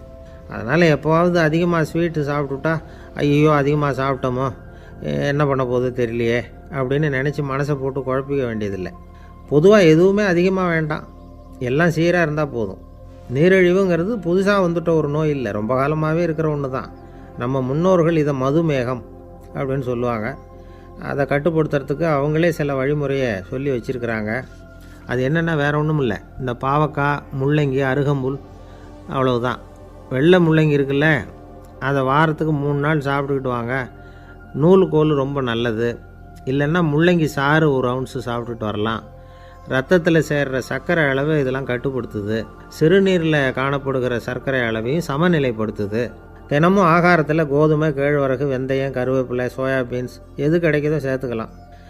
இப்படிலாம் செஞ்சுக்கிட்டு வந்தால் அப்புறம் வீட்டுக்கு தெரியாமல் கடையில் போய் நின்றுக்கிட்டு ஸ்வீட் வாங்கி திருட்டுத்தனமாக சாப்பிட வேண்டிய அவசியமே உங்களுக்கு வராது. 2 ஆசாமிகள் கடற்கரையில் உட்காந்து சாவகாசமாக பேசிக்கிட்டு இருந்தாங்களாம். ஒருத்தர் சொன்னார், இன்னொருத்தருக்கு தெரியாமல் ஸ்வீட்டு சாப்பிட்றதே எப்பவும் இடைஞ்சல் தான் சார். நேற்றுக்கு பாருங்கள், அப்படி தான் சாப்பிட்டுக்கிட்டு இருந்தேன், வீட்டுக்காரி கண்ணில் போட்டுவிட்டுது, அதுக்கப்புறம் ஒரே ரகலையாக போச்சு அப்படின்னாராம். எனக்கு கூட அப்படி தான் சார் ஆகிட்டுது, ஒரே ரகலை அப்படின்னாராம் இன்னொருத்தர். நீங்கள் சாப்பிட்டதும் உங்கள் வீட்டுக்காரங்க கண்ணில் போட்டுவிட்டுதா சார் அப்படின்னு கேட்டிருக்கார் இவர். அதுக்கு அவர் சொன்னாராம், அப்படி இல்லை சார், கடைக்காரர் கண்ணில் போட்டுவிட்டுதோ, நான் அவருக்கு தெரியாமல் அந்த ஸ்வீட்டை அவர் கடையிலேருந்து எடுத்திருந்தேன் அப்படின்னு விளக்கம் கொடுத்தாராம் இந்த ஆள். ஒருத்தர் முகத்தை தொங்க போட்டுக்கிட்டு ஒரு மாதிரியாக வந்தார். என்ன விஷயம்னு விசாரித்தேன். என்னுடைய நண்பன் ஒருத்தங்கிட்ட கருத்து வேறுபாடு, இனிமேல் நமக்குள்ளே எந்த சம்மந்தமும் வேணாம்னு நட்பை முறிச்சிட்டு வந்துட்டேன்னா. நண்பர்கள்னு இருந்தால் கருத்து வேறுபாடு வரத்தான் செய்யும்னு. கருத்து வேறுபாடு வராமல் இருக்கிறதுக்கு ஏதாவது வழி உண்டா அப்படின்னு கேட்டாங்க. அதை பற்றி நிபுணர்கள் சில யோசனைகளை சொல்லியிருக்கிறாங்கன்னு. முதல் விஷயம் என்னென்னா, உங்கள் நண்பனுக்கு ஒரு செய்தி சொல்லணும்னா அதை நீங்களே நேரடியாக சொல்லுங்கள், அல்லது உங்கள் கைப்பட கடிதம் எழுதுங்க. அதாவது நேரடி தொடர்பு முக்கியம். அதை விட்டுட்டு இன்னொருத்தர் மூலமாக நண்பர்களுக்கு செய்தி அனுப்புனா நீங்கள் சொல்கிற செய்தி அப்படியே போய் சேராது, அது சேதமாயிடும். கூட்டி குறைச்சி சொல்லிவிடுவாங்க, அது குழப்பத்தில் கொண்டாந்து விட்டுரும். இது ஒரு யோசனை. 2வது யோசனை என்னென்னா, நீங்கள் ஒரு நல்ல காரியத்தை செய்யும் பொழுது உங்கள் நண்பரையும் சேர்த்துக்குங்க, அவருக்கும் அதில் ஒரு ஈடுபாட்டை உருவாக்குங்க. 3வது யோசனை, நம்ம பக்கத்தில் இருக்கிற நண்பர் மகிழ்ச்சி அடைகிற மாதிரி ஏதாவது செய்யணும். சின்ன சின்ன செயல்களாக இருந்தாலும் பரவாயில்ல, அவர் நமக்கு எதுவும் செய்யலையே, நாம் எதுக்கு செய்யணும் அப்படின்னு நினச்சிக்கிட்டு இருக்கக்கூடாது. 4வது யோசனை என்னென்னா, உங்களுக்கு ஒரு பிரச்சனையா அல்லது உங்கள் நண்பருக்கு ஒரு பிரச்சனையா, எதுவாக இருந்தாலும் 2 பேரும் சேர்ந்து உட்காந்து ஆலோசனை பண்ணுங்கள். நம்ம யோசனையும் கேட்கப்படுதே அப்படிங்கிற நினைப்பே அவருக்கு ஒரு மன நிறைவை உண்டாக்குமா. 5வது யோசனை, உங்கள் நண்பர் ஏதோ ஒரு காரியத்தை செய்கிறார், நீங்கள் உடனே அவசரப்பட்டு நீ செய்கிறது தப்புன்னு தீர்ப்பு சொல்லக்கூடாது. அவர் அதை செய்யறதுக்கான நியாயங்கள் எவ்வளவோ இருக்கும், அதை புரிஞ்சுக்கிறதுக்கு முயற்சி பண்ணணும். 6வது யோசனை, உங்கள் நண்பர் என்ன சொன்னாலும் அதை பொறுமையாக கேளுங்க. அவர் சொல்கிறத புரிஞ்சுக்கணும், அவர் சொல்ல விரும்புகிறத புரிஞ்சுக்கணும், அவர் சொல்ல முடியாமல் தவிக்கிறதையும் புரிஞ்சுக்கணும். இப்படி 3 விதமாகவும் அவரை புரிஞ்சுக்கிட்டு அதுக்கு தகுந்த மாதிரி செயல்படணும். 7வது யோசனை என்னென்னா, உங்கள் நண்பர் உங்ககிட்ட ஏதோ ஒரு கருத்தை சொல்கிறார், அது உங்களுக்கு பிடிக்கல, அதுக்காக உடனே நீ சொல்கிறது சரியில்லை, நான் ஒத்துக்க மாட்டேன் அப்படின்லாம் மறுத்துக்கிட்டு இருக்கக்கூடாது. அவர் சொல்கிறத கேட்கணும், பொறுமையாக சிந்திக்கணும், அதுக்கப்புறம் பதில் சொல்லணும். இப்படிலாம் நடந்துக்கிட்டால் நண்பர்களுக்குள்ள கருத்து வேறுபாடு வர்றதுக்கு வாய்ப்பே இருக்காது அப்படின்னு வல்லுநர்கள் தொகுத்து சொல்லியிருக்கிறாங்க இந்த யோசனைகளை. எனக்கு தெரிஞ்ச சில நண்பர்கள் உண்டு, அவங்களுக்குள்ளேயும் கருத்து வேறுபாடுகள் வராமல் இருக்கிறதுக்கு சில நுட்பங்களை கையாளுறது உண்டு.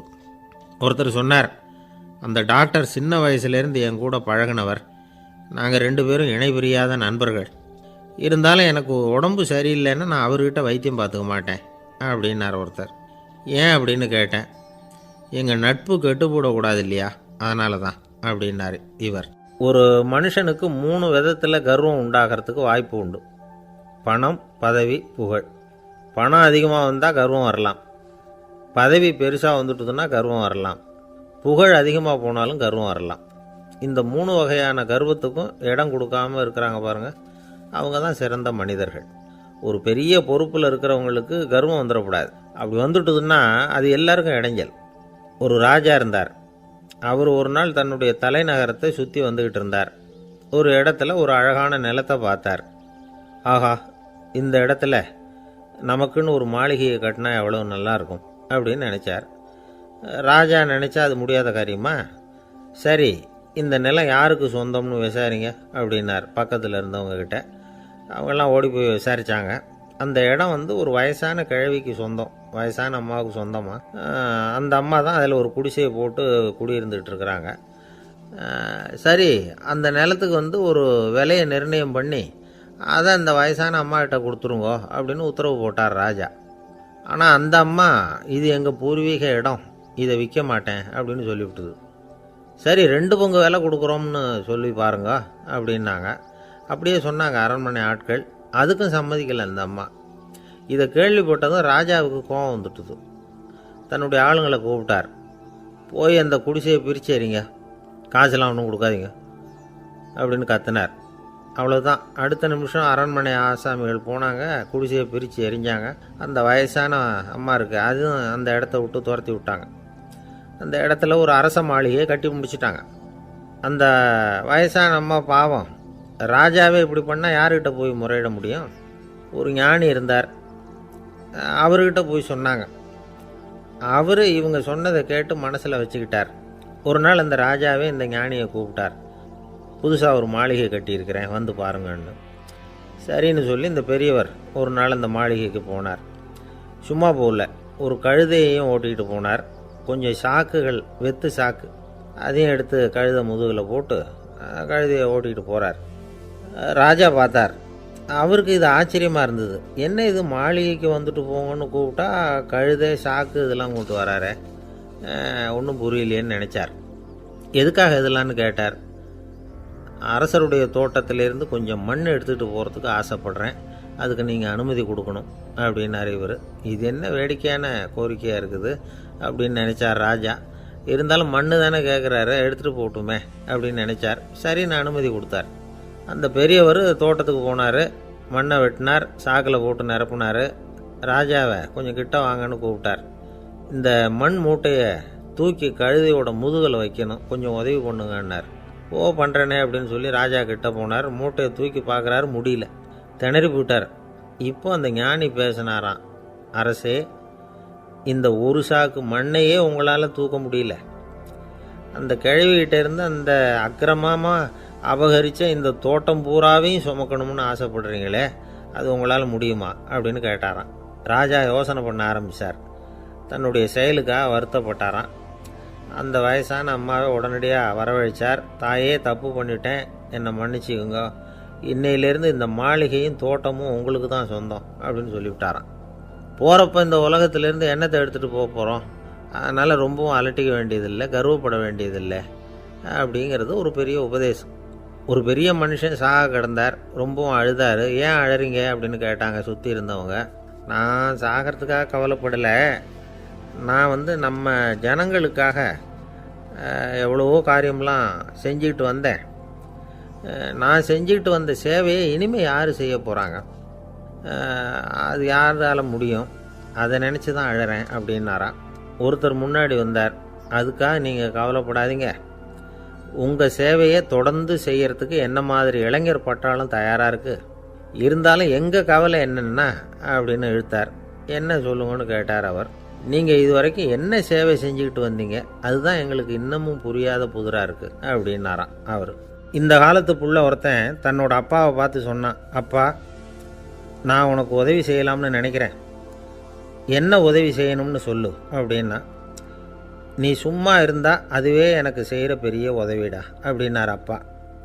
சும்மா இருக்கிறதும் ஒரு உதவி தான், அது மாதிரி மௌனமும் ஒரு சமூக சேவை தான் அப்படிங்கிறார் காஞ்சி பெரியவர். நமக்கு 5 புலன்கள் இருக்குது, மெய், வாய், கண், மூக்கு, செவி. இந்த 5லேயும் அதிகப்படியான வேலை எதுக்குன்னு நினைக்கிறீங்க? வாய்க்கு தான். ஏன்னா அதுக்கு 2 வேலை. இப்போ கண்ணுக்கு பார்க்குறது மட்டும்தான் வேலை, காதுக்கு கேட்குறது மட்டும்தான் வேலை, மூக்குக்கு வாசனை அறியறது தான் வேலை, உடம்புக்கு உணர்றது மட்டும்தான் வேலை. ஆனால் வாய் அப்படி இல்லை, அதுக்கு 2 வேலை, சாப்பிட்றதும் அதுதான், பேசுகிறதும் அதுதான். அதாவது வாய் ஒன்று தான் கர்மேந்திரியமாகவும் இருக்குது, ஞானேந்திரியமாகவும் இருக்குது அப்படின்னு சொல்லுவாங்க. சாப்பாட்டில் உட்காந்தா எந்தெந்த ஆகாரம் என்னென்ன ருசின்னு அறிவிக்கிற வேலையும் செய்யுது. சபையில் உட்காந்தா பாடுறது, பேசுறது, சிரிக்கிறது, இது மாதிரியான வேலையும் செய்யுது. இன்னொரு வித்தியாசம், கண்ணு காது மூக்கெல்லாம் ஸ்ட்ரெயின் பண்ணிக்கிட்டு வேலை செய்கிறதில்ல. ஒரு ரோஜா பூ பார்த்தா உடனே மூக்கு அப்படியும் இப்படியும் அசைய ஆரம்பிக்கிறதில்ல. ஒரு சங்கீதத்தை கேட்ட உடனே காது ஆட ஆரம்பிக்காது. ஆனால் வாய் அப்படி இல்லை, அது பேசினாலும் சரி சாப்பிட்டாலும் சரி அசைஞ்சு தான் ஆகணும். ஆக மற்றதை விட வாய்க்கு வேலை ஜாஸ்தின்னு தெரியுது. சாப்பிட்றது பேசுறது அப்படின்னு 2 காரியம் அதுக்கு. இப்படி 2 காரியம் இருக்கிறதுனால அது 2ஐயும் பாதியாக குறைச்சிக்கணுங்கிறது கடவுள் அபிப்பிராயமாக இருக்கணும் அப்படிங்கிறார் காஞ்சி பெரியவர். ஆனால் இப்போ நாம் அப்படியே நடந்துக்கிறோம், அதுக்கு நேர்மாறாக நடந்துக்கிறோம். நாம் சாப்பிட்றது தான் அதிகம், பேசுகிறது தான் அதிகம். 2 வேலையையும் தேவைக்கு அதிகமாகவே செய்கிறோம். வாய் தான் ரொம்ப ஓவர் ஒர்க்குடு. அதுக்கு ஓய்வு கொடுத்தா உடம்பும் நல்லாயிருக்கும், உலகமும் நல்லாயிருக்கும். மௌன விரதம் இருக்கிறதெல்லாம் எதுக்காக நினைக்கிறீங்க? இதுக்காக தான். இந்த காலத்தில் மௌனமாக இருக்கிறவங்கெல்லாம் மகத்தான தொண்டு செய்கிறாங்க அப்படின்னு தான் சொல்லணும். சத்தம் அதிகமாக போய் தான் சவுண்டு பொல்யூஷன் வருது. அது மட்டும் இல்லை, மௌனமாக இருந்தால் சண்டை சச்சரவே வராது. மௌனம் கலக நாஸ்தி. ஆக இதுவும் ஒரு சமூக சேவை தான். நமக்கு தான் வாய் இருக்குதேங்கிறதுக்காக வசமாக சாப்பிட்றதும் தப்பு, வளவளன்னு பேசுகிறதும் தப்பு. ஒரு கருத்தை சொல்கிறதுக்கு ஒரே ஒரு சொல்லு போதும் அப்படின்னு இருக்கும்பொழுது 2 சொற்களை செலவு பண்ணாதே. எவ்வளவு சொன்னாலும் அதனால் ஒரு பயனும் விளையாது அப்படின்னு தெரிய வருமேயானால் அந்த ஒரு சொல்லையும் விரயம் பண்ணாதே அப்படிங்கிறார் ஒரு அறிஞர். எல்லா குணங்கள்லேயும் மௌனம்தான் சிறந்தது அப்படிங்கிறார் ஒருத்தர். மௌனமாக இருக்கிறது மூலமாக மற்றவர்கள் குறைகளை நம்மளால் தெரிஞ்சிக்க முடியும். அதே சமயத்தில் நம்மக்கிட்ட இருக்கிற குறைகளை மற்றவங்களுக்கு தெரியாமல் மறைச்சிக்கவும் முடியுங்கிறார் அவர். உண்மைதானே? ஒரு பெரிய மேடை பேச்சாளர், பொது வாழ்க்கையில் 25 வருஷ காலமாக ஈடுபட்டிருக்கிறவர். அவர் மனைவி ஒரு நாள் சொன்னாங்க, எங்கள் வீட்டுக்காரர் 25 வருஷ காலமாக பொது வாழ்வில் ஈடுபட்டிருந்தா கூட இந்த மாதம் 10ஆம் தேதியிலேருந்து தான் மக்களுக்கு சேவை செய்ய ஆரம்பிச்சிருக்கார் அப்படின்னு நாங்கள் ரொம்ப பெருமையாக. 10ஆம் தேதிக்கு அப்படி என்ன விசேஷம் அப்படின்னு கேட்டோம். அன்னையிலேருந்து தான் அவர் மேடையில் பேசுகிறத நிறுத்தினார் அப்படின்னாங்க அந்த அம்மா. ஒரு நண்பர் அவசரமாக என்கிட்ட ஓடி வந்தார். அப்புறம் சொன்னார், என்னால் நம்பவே முடியல சார், என் பையனை அப்படி அப்படின்னு சொல்லி ஆச்சரியப்பட்டார். உங்கள் பையன் அப்படி என்ன தான் செஞ்சுட்டான் அப்படின்னு கேட்டேன். என்னால் முடியாத ஒரு காரியத்தை அவன் செஞ்சுட்டான் சார் அப்படின்னார். அது என்னன்னு தான் சொல்லுங்களேன். என்ன 5ஆவது வகுப்பில் அவன் ஒரே தடவையில் தேறிட்டான் சார், அதாவது ஒரே அட்டம்ப்டில் பாஸ் ஆகிருக்கான் அப்படின்னார் மூச்சு வாங்க. கஷ்டப்பட்டு பரீட்சை எழுதுனது அவன், இவருக்கு ஏன் மூச்சு வாங்குது? நம்மால் செய்ய முடியாத ஒரு காரியத்தை இன்னொருத்தர் செய்யும் பொழுது அது நமக்கு ஆச்சரியமாக இருக்குது. சர்க்கஸ் பார்க்குறோம், ஒருத்தர் அந்த இடத்துல தொங்குறார், அது நமக்கு ஆச்சரியம். ஏன்னா அது நம்மால் முடியாத காரியம். நம்மால் முடியாத ஒன்றை அடுத்தவர் எளிதாக செய்யும் பொழுது நாம் மருள்வது இயற்கை. இதை தான் தொல்காப்பியம் மருட்கை அப்படின்னு சொல்லுது. இந்த வியப்பு இருக்குதே, இது 4 வகையில் ஏற்படுறதாக தொல்காப்பியம் சொல்லுது. அது என்ன 4 வகை? முதல் வகை எப்படின்னா புதுமையான அரிய செயல்களை செய்கிறது. 2வது வகை என்னென்னா பெரும் செயல்களை செய்கிறது. 3வது வகை என்னென்னா மிக நுட்பமான செயல்களை செய்கிறது. 4வது வகை என்னென்னா ஆக்கம் தரும் செயல்களை செய்கிறது. புதுமை, பெருமை, சிறுமை, ஆக்கமோடு மதினம் சாலா மருட்கை 4 அப்படிங்கிறது தொல்காப்பியம். இன்றைக்கி விஞ்ஞானம் புதுசு புதுசாக எதையோ கண்டுபிடிக்குது. ஆரம்பத்தில் அது ஆச்சரியமாக இருக்குது, அப்புறம் அது நமக்கு பழகி போடுது. வானொலி பெட்டி புதுசாக வந்தப்போ ஒரு பெட்டி பேசுதுங்கிறது எவ்வளோ பெரிய ஆச்சரியம். இப்போ யாரும் அதை ஆச்சரியமாக பார்க்கறதில்ல. மதினம் சாலா மருட்கை அப்படின்னு ஒரு சொற்றொடர் வருது பாருங்க, அதில் கருத்தாழம் உண்டு. எதை பற்றியும் போதுமான அளவு புரிந்து கொள்ளாத போது ஒருத்தர் ஆச்சரியப்படுறார். புரிந்து கொண்ட பிறகு ஆச்சரியம் மறைஞ்சு போடுது. மிக நுட்பமான செயல்களும் நம்ம ஆச்சரியப்பட வைக்கும். ஒரு அரிசியில் ஒரு திருக்குறள் எழுதி காட்டுறாங்க, ஒரு முட்டை ஓட்டுக்குள்ளே ஓவியம் தீட்டி காட்டுறாங்க. கருங்கல் சிற்பங்களில் எவ்வளவு நுட்பமான வேலைப்பாடுகளை எல்லாம் பார்த்து ஆச்சரியப்படுறோம். இது மாதிரி ஆக்கப்பூர்வமான அரிய செயல்களை செய்கிறது கூட வியப்பை உண்டு பண்ணும். குப்பை கூலங்களை கூட வாழ்க்கைக்கு பயன்படுகிற பொருளாக மாற்றுகிறவர்கள் இருக்காங்க, அவர்களுடைய செயல் வியப்பு அளிக்குது. இடைக்காட்டு சித்தர் பாடின 30 நூலில் வர்ற ஒரு பாடல், ஆற்றல் பிறர் அறிதலின் அகம் கிளர்வு உறுதலின் கற்று அறி பாணர் கழுமிய கோடலின் தோற்றம் உருகவே போற்றல் சால் வியப்பே. ஒருத்தருடைய ஆற்றல் தெரியாமல் இருந்தது, அவருடைய அரிய செயலை பார்க்கும் பொழுது வியப்பாக இருந்தது, மனசுக்குள்ள கிளர்ச்சி. பாவலர்கள் இவர்களுடைய புகழை பாடி மற்றவர்களும் தெரிந்து கொள்ளுமாறு செய்கிறார்கள் அப்படிங்கிறது தான் ஒரு யதார்த்தமான உண்மை. ஆக எல்லா வகையிலும் மக்கள் தங்களுடைய வாழ்க்கையில் முன்னேறுவதற்கான வழிகாட்டுகிற ஒரு மெய்ப்பாடு தான் வியப்புங்கிறது. இந்த காலத்தில் நம்ம எப்படியெல்லாம் ஆச்சரியப்பட வைக்கிறாங்க. ஒரு ஆளை பிடிச்சி ஜெயிலில் கொண்டு வந்தாங்க. ஜெயில் அதிகாரி அவனை ரொம்ப ஆச்சரியமாக பார்த்தாரான். இவன் கேட்டான், ஏன் சார் அப்படி பார்க்குறீங்க, நான் இப்போ இங்கே வர்றது உங்களுக்கு ஆச்சரியமாக இருக்குதா அப்படின்னு கேட்டிருக்கான். இதுக்கு ஜெயில் அதிகாரி சொல்லியிருக்கார், நீ இப்போ இங்கே வந்ததில் எனக்கு ஒன்றும் ஆச்சரியம் இல்லைப்பா, ஏற்கனவே நீ இங்கேருந்து விடுதலையாகி போய் 6 மாதம் ஆச்சு, இவ்வளவு லேட்டாக வர்றியே அதுதான் எனக்கு ஆச்சரியமாக இருக்குது அப்படின்னாராம். ஒருத்தர் ஒரு தவறு செஞ்சு விடுறாருன்னு வச்சுக்கோங்க, உடனே நீ செஞ்சது தவறு அப்படின்னு சொல்கிறது ஒரு வகை. அதுக்கு பதிலாக எது சரின்னு அவர் புரிந்து கொள்ள உதவி செய்கிறது இன்னொரு வகை. இந்த 2வது வகை இருக்குது பாருங்கள், நிர்வாக இயலில் இது ரொம்ப முக்கியம். அலுவலகத்தில் வேலை பார்க்குற ஒருத்தர் முக்கியமாக தெரிஞ்சுக்க வேண்டியது என்ன தெரியுமா? சக ஊழியர்கள்கிட்ட எப்படி பழகணும், மேலதிகாரிகள்கிட்ட எப்படி பழகணும், தனக்கு கீழே வேலை செய்கிறவங்கக்கிட்ட எப்படி பழகணும், வாடிக்கையாளர்கள்கிட்ட எப்படி பழகணும், இவங்க எல்லார்கிட்டையும் செம்மையான உறவை ஏற்படுத்திக்கிறது எப்படி, இதையெல்லாம் சொல்லிக் கொடுக்குற பாடம் தான் இன்டர் பர்சனல் ஸ்கில், திறமையான உறவு அப்படிங்கிறது. எந்த வேலையில் இருந்தாலும் சரி, இந்த உறவுகளை வளர்க்கும் திறன் உள்ளவங்க சீக்கிரம் முன்னுக்கு வந்துடுறாங்க. மற்றவங்க கிட்ட உறவை பலப்படுத்திக்கிறது எப்படி அப்படின்னு தெரிஞ்சுக்கிட்டோம்னா எந்த ஒரு தடையையும் சுலபமாக தாண்டி செய்கிற தொழிலில் முன்னுக்கு வந்துடலாம். ஹார்வர்டு பல்கலைக்கழகத்தில் ஒரு கணக்கெடுப்பு பண்ணி பார்த்தாங்களாம். பார்க்குற வேலையில் எது மாதிரி குணாதிசயம் உள்ளவங்க வேகமாக முன்னுக்கு வர்றாங்க அப்படின்னு தெரிஞ்சுக்கிறதுக்காக இந்த கணக்கெடுப்பு. வெவ்வேறு துறையில் வேகமாக முன்னுக்கு வந்திருக்கிற பல பேரை சந்தித்து இந்த சர்வேயை நடத்தியிருக்கிறாங்க. அவங்க கண்டுபிடிச்சி சொல்லியிருக்கிற உண்மை என்ன தெரியுமா? ஒருத்தர் ஒரு வேலையில் இருந்தால் அது சம்பந்தப்பட்ட சப்ஜெக்ட் பற்றிய அறிவு 35% இருந்தால் போதுமா. ஆனால் உறவுகளை வளர்க்கக்கூடிய திறன், இன்டர் பர்சனல் ஸ்கில்லு 65% வேணும்.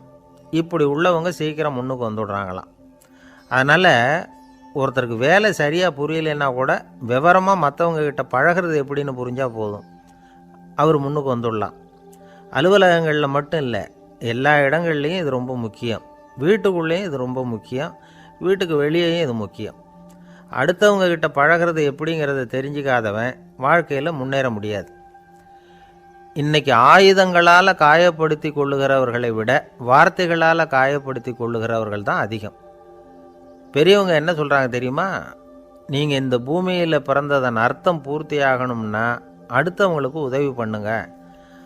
அடுத்தவங்களுக்கு உதவி செய்ய முடியாவிட்டால் கூட பரவாயில்லை, ஆனால் யாரையும் புண்படுத்தி விடாதீங்க அப்படின்னு சொல்கிறாங்க. எனக்கு தெரிஞ்ச ஒருத்தர் ஒரு அலுவலகத்தில் வேலை பார்க்குறார். அவர் சொல்லுவார், எனக்கு இந்த இன்டர் பர்சனல் ஸ்கில் ரொம்ப அதிகம் சார், சக ஊழியர்கள்கிட்ட ரொம்ப சுமூகமாக நடந்துக்குவேன். என் கூட வேலை பார்க்குற ஒருத்தருக்கு ஏதாவது ஒரு கஷ்டம்னா அந்த சமயத்தில் அவர் செய்ய வேண்டிய வேலையை நான் செஞ்சுருவேன் சார் அப்படிம்பார்.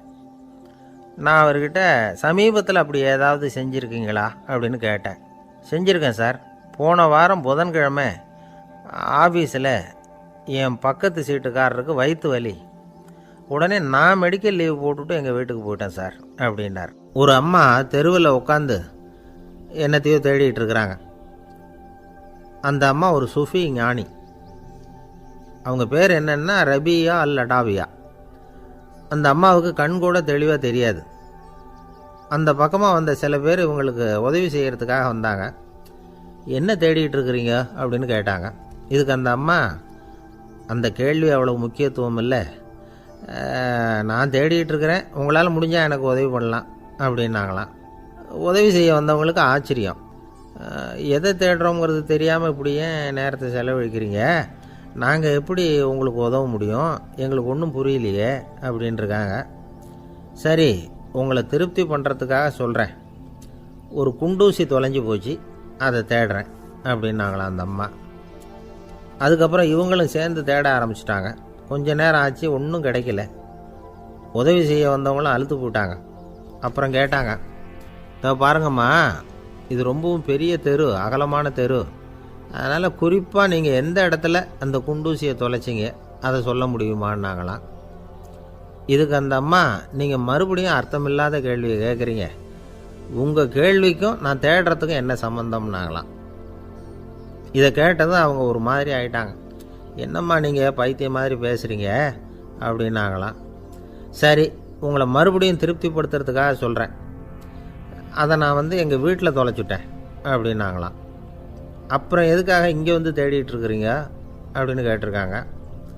ஏன்னா இங்கே தான் வெளிச்சம் அதிகமாக இருக்குது, அங்கே வீட்டுக்குள்ளே இருட்டாக இருக்குது, அதனால் இங்கே தேடுறேன். வெளிச்சம் உள்ள இடத்துல தானே தேட முடியும் அப்படின்னாங்களாம் அந்த ஞானி. இந்த கதைக்கு என்ன அர்த்தங்கிறத பெரியவங்க சொல்கிறாங்க. அதாவது இந்த தேடுதல்ங்கிறது ஒரு வியாதி. அது நம்ம சதா அலைய வைக்கும், பைத்தியமாக மாற்றுறதுக்கு முயற்சி பண்ணோம். ஒரு காலம் அது நிறைவு அடையவே அடையாது. வாழ்வுங்கிறது ஒரு புரிந்து கொள்ள முடியாத சதா இயங்கி கொண்டிருக்கிற ஒரு செயல். அதுக்கு ஆரம்பமும் இல்லை, முடிவும் கிடையாது. எதையோ தேடணும் அப்படிங்கிற உந்துதல் நமக்குள்ளே இருக்கும். ஆனால் குறிப்பாக எதை தேடிட்டு இருக்கிறோம் அப்படிங்கிறது புரியாது.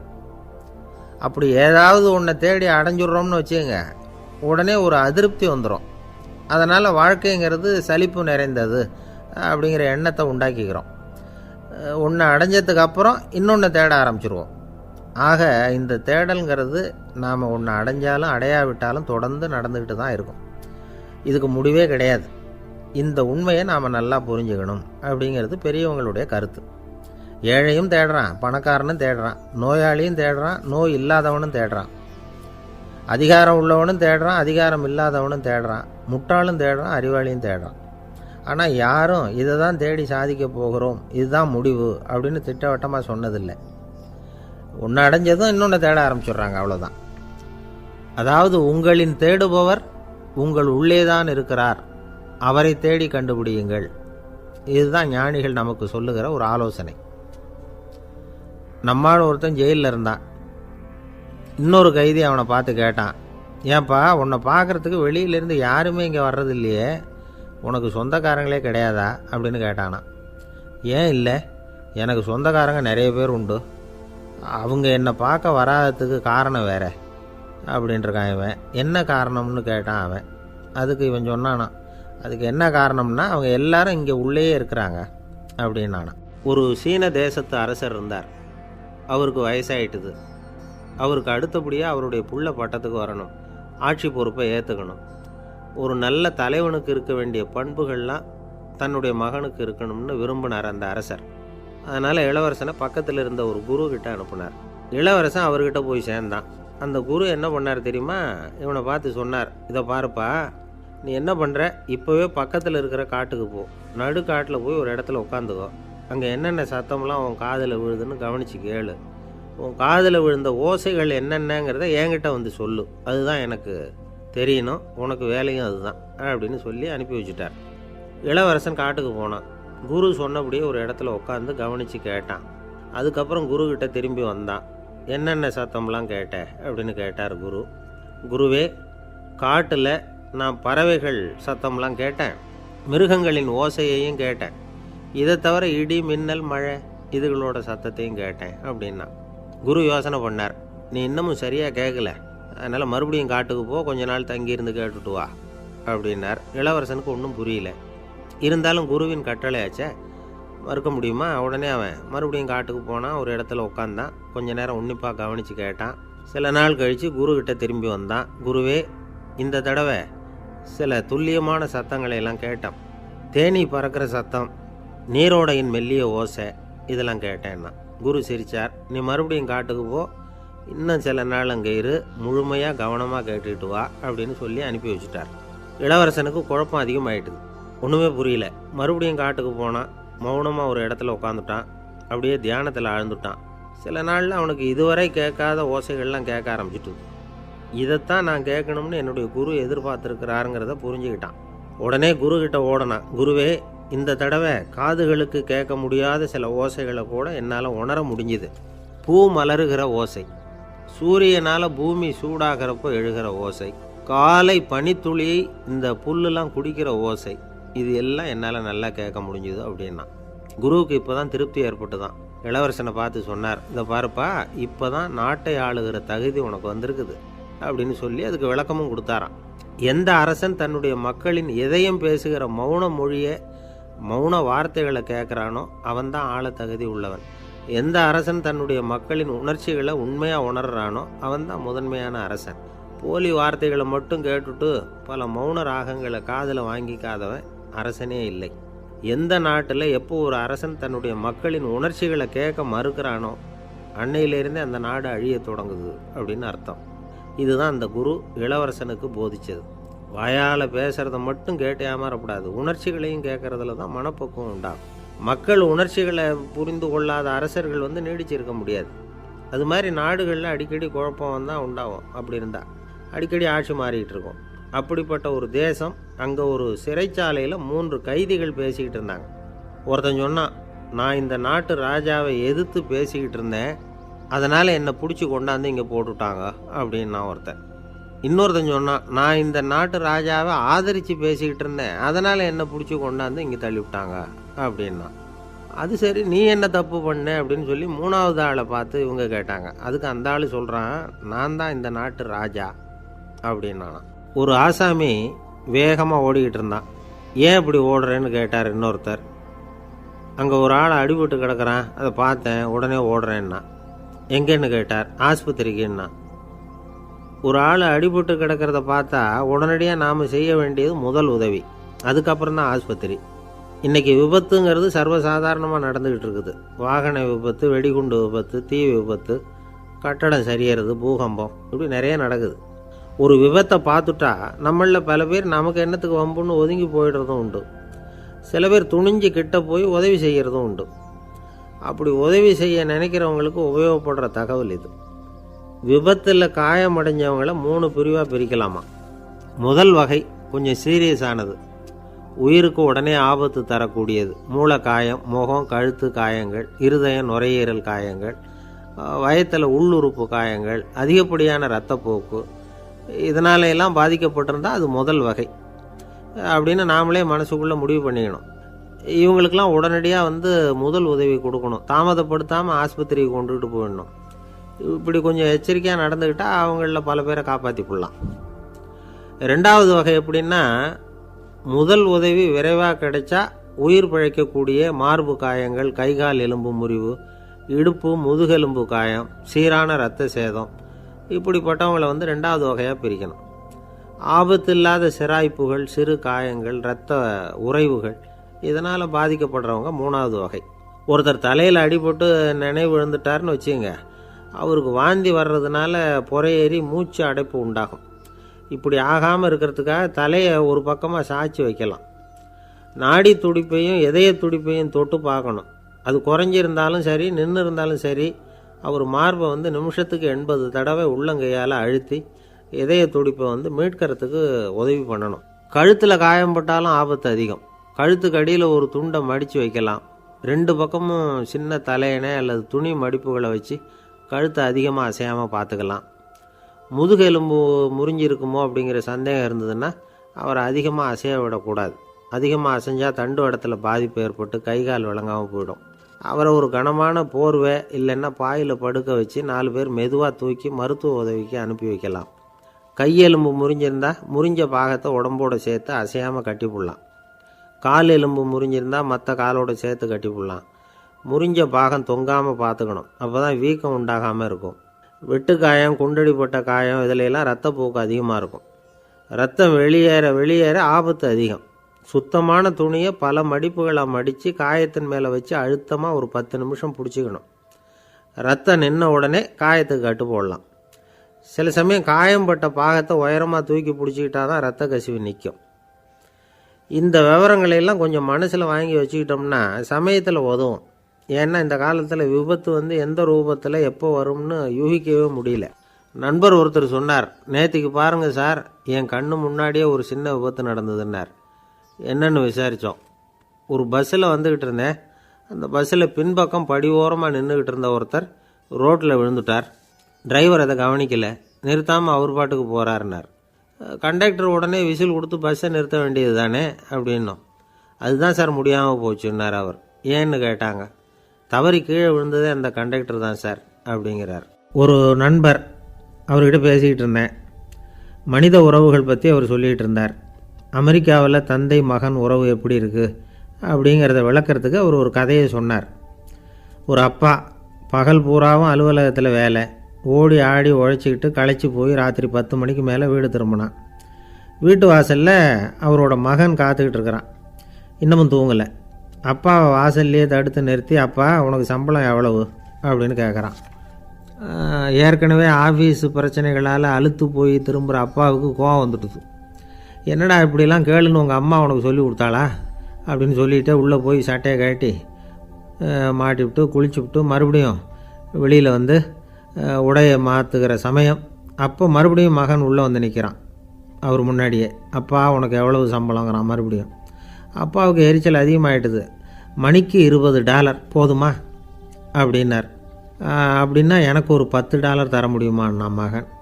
இதுக்கு தான் என் சம்பளம் எவ்வளவுன்னு கேட்டியா? 2ஆம் வகுப்பு படிக்கிற உனக்கு எதுக்குடா $10 அப்படின்னு கத்திவிட்டு தொலைக்காட்சி பெட்டியின் முன்னாடி போய் உட்காந்துக்கிட்டு ஏதோ நிகழ்ச்சியை பார்க்க ஆரம்பிச்சிட்டார். கொஞ்ச நேரம் கழித்து மறுபடியும் மகன் வந்து நிற்கிறான். அப்பா ப்ளீஸ் எனக்கு ஒரு $10 கொடுக்க முடியுமா? மகனுடைய கண்களில் கண்ணீர். என்னடா அவன் கண்ணீரை காட்டி காரியம் சாதிக்கலாம்னு பார்க்குறியா? ஒரு காசு கூட கொடுக்க மாட்டான் போ அப்படின்னு விரட்டி விட்டான். மகன் கண்ணீரை தொடச்சிக்கிட்டே கண்ணை தொடச்சிக்கிட்டு பேசாமல் போய் படுத்துக்கிட்டானா. கொஞ்ச நேரம் ஆச்சு. அப்பாவோட கோபம் கொஞ்சம் கொஞ்சமாக குறைஞ்சிது. பிள்ளைகிட்ட கோபமாக கத்துனது தப்பு தாங்கிறது புரிஞ்சுது அவனுக்கு. எழுந்திரிச்சு போனான், படுக்கை இறக்கி போனான். மகனை பார்த்தான். அவன் தலையணையை கட்டி பிடிச்சிக்கிட்டு அழுதுகிட்டு இருக்கிறான். அவனை மெல்ல நெருங்கி அவங்ககிட்ட எதமாக பேசுகிறதுக்கு ஆரம்பித்தானான். எதுக்குடா உனக்கு $10 பள்ளிக்கூடத்தில் கேட்டாங்களா அப்படின்னு கேட்டானான். மகன் சொல்லியிருக்கான், இல்லை டாடி, உனக்கு 1 மணி நேரம் சம்பளம் $20ன்னு சொன்னேன். நீ ஏற்கனவே எனக்கு கொடுத்த பாக்கெட் மணி $10 என்கிட்ட இருக்குது. இப்போ நீ இன்னொரு $10 கொடுத்தீங்கன்னா அதையும் சேர்த்து $20 ஆகிடும். அந்த $20 நான் உனக்கு கொடுத்துருவேன். அப்படி கொடுத்தா நீ என் கூட 1 மணி நேரம் செலவழிப்ப இல்லையா?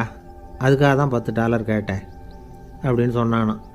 அந்த அப்பா கண்ணு கலங்கி போச்சான். ஆதரவோடு தன்னுடைய மகனை கட்டி பிடிச்சி அழ ஆரம்பிச்சிட்டாராம். இதுதான் நண்பர் சொன்ன கதை.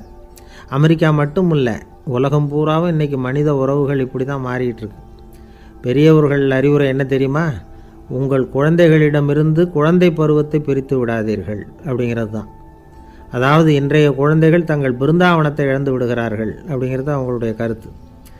இந்த நிலைக்கு நாம் காரணமாக இருந்துடக்கூடாது. குழந்தைகளோட விளையாடுவோம், குடும்பத்தோடு உறவாடுவோம் அப்படிங்கிறது தான் நம்முடைய நோக்கமாக இருக்கணும். இன்றைய உறவு முறைக்கு இன்னொரு உதாரணம் சொல்லுவாங்க. ஒருத்தர் வந்தாராம்.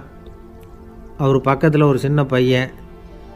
நாம் அவரை விசாரிக்கிறோம், யார் இந்த பையன் அப்படின்னா அவர் சொல்கிறார், இவன் எனக்கு தூரத்து உறவு அப்படின்னாராம்.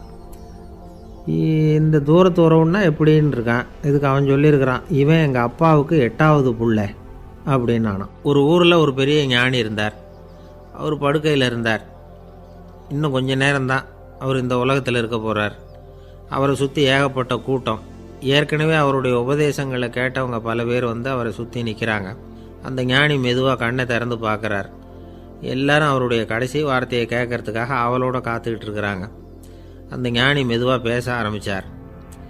நான் என்னுடைய வாழ்நாள் பூராவும் உங்களுக்கு நிறைய போதனைகள் சொல்லிக்கிட்டு இருக்கிறேன். பேரானந்தம், மகிழ்ச்சி, தியானத்தன்மை இதை பற்றியெல்லாம் சொல்லியிருக்கிறேன். இப்போ நான் வேறு ஒரு கரைக்கு போய்கிட்டு இருக்கிறேன். நான் இனிமேல் இந்த கரையில் இருக்க மாட்டேன். நீங்கள் நான் சொன்னதையெல்லாம் கேட்டீங்க, ஆனால் எதையும் நீங்கள் நடைமுறைப்படுத்தி பார்க்கல. எல்லாம் கேட்டதோடு சரி, அதோடு விட்டுவிட்டீங்க. அப்புறம் அதை தள்ளி போட்டுக்கிட்டே வந்துட்டீங்க. மேலும் அதை தள்ளி போடுறதுல எந்த பிரயோஜனமும் கிடையாது. இப்போ நான் போய்கிட்டு இருக்கிறேன். உங்களில் யாராவது என்னோட வர்றதுக்கு தயாரா அப்படின்னு கேட்டார். அவ்வளவுதான். யாரும் வாயை திறக்கலை. ஒரே மௌனம், சத்தமே இல்லை. ஒருத்தர் பார்த்துக்கிட்டே நிற்கிறாங்க. அந்த கூட்டத்தில் ஒரு ஆள் அந்த ஞானி கூடவே 40 வருஷத்துக்கு மேலே இருந்திருக்கிறான். அவனும் வாயை திறக்காமல் இன்னொருத்தன் முகத்தை பார்த்துக்கிட்டே நிற்கிறான். இந்த சமயத்தில் பின்னாடி நின்றுக்கிட்டு இருந்த ஒருத்தன் கையை தூக்கினான். ஞானி அவனை பார்த்தார். சரி, ஒருத்தனுக்காவது நம்மோட வர்றதுக்கு தைரியம் இருக்குது அப்படின்னு நினச்சார். ஆனால் அந்த ஆள் என்ன சொன்னான் தெரியுமா? ஐயா, நீங்கள் கேட்குறப்போ நான் உடனே எழுந்திருக்கல, கையை மட்டும்தான் தூக்கினேன். என்ன காரணம்னா, நான் எப்படி அடுத்த கரைக்கு சேர்றதுங்கிறது தெரிஞ்சுக்கிறதுக்காகத்தான். அந்த விவரத்தை மட்டும் இப்போ உங்ககிட்ட இருந்து நான் தெரிஞ்சுக்க ஆசைப்பட்றேன். ஏன்னா இப்போ நான் உங்கள் கூட வர்றதுக்கு தயாராக இல்லை. எவ்வளவோ காரியங்களை நான் இன்னும் இங்கே முடிக்க வேண்டி இருக்குது. வீட்டுக்கு ஒரு விருந்தினர் வந்திருக்கிறார். என்னுடைய இளைய மகனுக்கு கல்யாணம் பண்ணி வைக்கணும். அதனால் இன்றைக்கி உங்கள் கூட வர முடியாது. அது மட்டும் இல்லை, இப்போ உங்கள் கூட அடுத்த கரைக்கு வந்தால் திரும்பி வர முடியாதுன்னு வேறு சொல்கிறீங்க. அதனால் இப்போ நான் வரல, இன்னொரு நாள் நிச்சயமாக நான் வர்றேங்க, வந்து உங்களை சந்திக்கிறேன். அதனால் இப்போ நீங்கள் இன்னொரு தடவை எங்களுக்கு விளக்கமாக சொல்லணும். ஏற்கனவே பல தடவை சொல்லியிருக்கிறீங்க, தயவு பண்ணி இப்போ ஒரு தடவை சொன்னீங்கன்னா சௌகரியமாக இருக்கும். அந்த அடுத்த கரையை அடையிறது எப்படி, இப்போ ஒரு தடவை அதை விளக்கமாக சொல்லிட்டிங்கன்னா நல்லா ஞாபகப்படுத்திக்குவேன். அது சரியான சமயம் வர்றப்போ இது எனக்கு உதவியாக இருக்கும் அப்படின்னு நானும். ஆனால் உண்மை என்ன தெரியுமா, அந்த சரியான சமயம் வரவே இல்லை அப்படிங்கிறது தான் உண்மை. இப்படி அந்த கதை முடியும். இந்த கதை அந்த ஒரு ஆளுக்கு மட்டும் இல்லை, கிட்டத்தட்ட எல்லாருக்குமே அது பொருந்தும் அப்படிங்கிறாங்க விவரம் தெரிஞ்சவங்க. எல்லாருமே அந்த சரியான தருணத்துக்காக தான் காத்துக்கிட்டு இருக்கிறாங்களாம். அதுக்காக ஜோசியம் பார்க்குறாங்க, கைரேகை பார்க்குறாங்க, நாளைக்கு என்ன நடக்குங்கிற ஆவலில் எல்லாரும் காத்துக்கிட்டு இருக்கிறாங்க. ஆனால் அந்த ஒரு நாள் ஒருபோதும் வரப்போகிறதில்ல. நீங்கள் தள்ளி போடுறதுக்காக பல அர்த்தமில்லாத காரணங்களை தேடுறீங்க அப்படிங்கிறார் ஒரு ஞானி. காத்திருக்கிறதுலேயே நம்ம காலம் ஓடி போயிடுது. ஏன்னா இன்றைக்கி நாம் சிந்திக்கிறது நாளைக்கு நாம் சிந்திக்கிறது இல்லை. ஒவ்வொரு நாளும் ஒவ்வொரு மாதிரி போயிடுது. நாளைக்கு மறுநாளை பற்றியே சிந்திக்கிறோம். இப்படியே அது பாட்டுக்கு போயிடும். கரையை தொட்டு பார்க்குறது எப்போ, இதுதான் கேள்வி. நமக்கு வேண்டியப்பட்ட ஒருத்தர் ஒரு ரயில்வே பிளாட்ஃபாரத்தில் நின்றுட்டு இருக்கிறார். அங்கே இருக்கிறவங்ககிட்ட கேட்குறாராம், விசாரிக்கிறார், ஏங்க கிழக்க போகிற ரயில் போயிட்டுதுங்களான்னாராம். போயிட்டுதுன்னு இருக்கிறாங்க. கொஞ்ச நேரம் கழித்து ஏங்க மேற்க போகிற ரயில் போயிட்டுதுங்களான்னு கேட்டிருக்காரு. போயிட்டுதுங்களான் இருக்காங்க. அப்புறம் கொஞ்ச நேரம் கழித்து மறுபடியும் ஏங்க 10:30 மணி வண்டி போயிட்டுதான்னு கேட்டிருக்காரு. தொடர்ந்து காலையிலேருந்து சாயந்தரம் வரைக்கும் இப்படி ஒரே இடத்துல நின்றுட்டு கேட்டுக்கிட்டே இருக்கிறார். இதை பார்த்துக்கிட்டு இருந்த ஒருத்தர் அவர்கிட்ட ஏங்க நீங்கள் எங்கே போகணும் அப்படின்னு கேட்டாராம். இவர் மெதுவாக சொன்னாராம், இந்த ரயில்வே லைனை தாண்டி அந்த பக்கம் போகணும் அப்படின்னாராம். நம்பிக்கை இல்லைன்னா இந்த உலகத்தில் நாம் நடமாடவே முடியாது. அவநம்பிக்கையோடு இருந்துக்கிட்டு இருந்தால் என்றைக்கும் அவஸ்தை தான். நாம் நம்புறது நடக்குதோ இல்லையோ அது வேறு விஷயம். ஆனால் எதையும் நம்பி தான் நாம் அடி வைக்க வேண்டியிருக்கு. வேறு ஒன்றும் வேணாம், ஒரு லாட்ரி சீட்டு வாங்குகிறோம், அது எங்கே நமக்கு விழப்போகுது அப்படிங்கிற அவநம்பிக்கையோடவா வாங்குகிறோம். பரிசு நமக்கு தான் அப்படிங்கிற நம்பிக்கை உள்ளூர இருக்கிறதுனால தான் அதை வாங்குகிறோம். இருந்தாலும் முடிவு வேறு மாதிரி ஆகிடுது. அதுக்காக மனசு சோர்ந்து போகிறதில்ல, அடுத்த மாதமும் சீட்டு வாங்குகிறோம். இந்த நம்பிக்கை தான் மனித வாழ்க்கைக்கு ஆதாரம். ஒரு கடையில் போய் டீ சாப்பிட்றீங்க, அந்த டீ நல்ல டீ தானா, அதில் விஷம் கலந்துருக்குமா அப்படிங்கிற சந்தேகம் வந்துட்டுதுன்னு வச்சுங்க. அதுக்கப்புறம் அதை எப்படி நீங்கள் சாப்பிட முடியும்? நம்பி தான் சாப்பிட்ணும். ரயில் ஒழுங்காக போய் சேருங்கிற நம்பிக்கை இருக்கிறதுனால தான் அதில் ஏறி உட்காடுறோம். லெட்டர் ஒழுங்காக போய் சேருங்கிற நம்பிக்கை இருக்கிறதுனால தான் பெட்டியில் போடுறோம். சரி, நம்ம கதையெல்லாம் நம்மளோட இருக்கட்டும். மனித நம்பிக்கை எந்த அளவுக்கு உறுதியாகவும் அறிவுபூர்வமாகவும் இருக்கணுங்கிறதுக்கு அலெக்சாண்டர் வாழ்க்கையில் நடந்த ஒரு சம்பவத்தை உதாரணமாக சொல்லலாம். இந்த உலகத்தையே ஜெயிக்கணும்னு புறப்பட்டார் அலெக்சாண்டர். ஒரு கட்டத்தில் அவர் சிட்னஸ் நதி கரைக்கு சேர்ந்தார். அந்த சமயத்தில் அவருக்கு கடுமையான நோய் வந்துட்டுது. அவர் கூடவே வந்திருந்த கிரேக்க வைத்தியர்கள் என்னென்னமோ முயற்சியெல்லாம் பண்ணி பார்த்தாங்க. இருந்தாலும் அலெக்சாண்டருக்கு வந்திருக்கிறது என்ன நோய்ங்கிறத அவங்களால கண்டுபிடிக்க முடியல. ஏன்னா அந்த பகுதியில் உள்ளவங்களுக்கு மட்டுமே அதிகமாக வரக்கூடிய ஒரு வினோதமான நோயாக இருந்தது அது. ஆனால் அவர் இருக்கிற இடம் எதிரியோட இடம், பாரசீக மன்னனோட ஆளுகைக்கு உட்பட்ட இடம். என்ன பண்ணுறது அப்படின்னு எல்லாரும் யோசனை பண்ணாங்க. பாரசீக மன்னனோட அரண்மனையில் இருக்கிற வைத்தியர் வந்தால் இந்த நோயை குணப்படுத்தி விடுவார் அப்படின்னு சொன்னாங்க.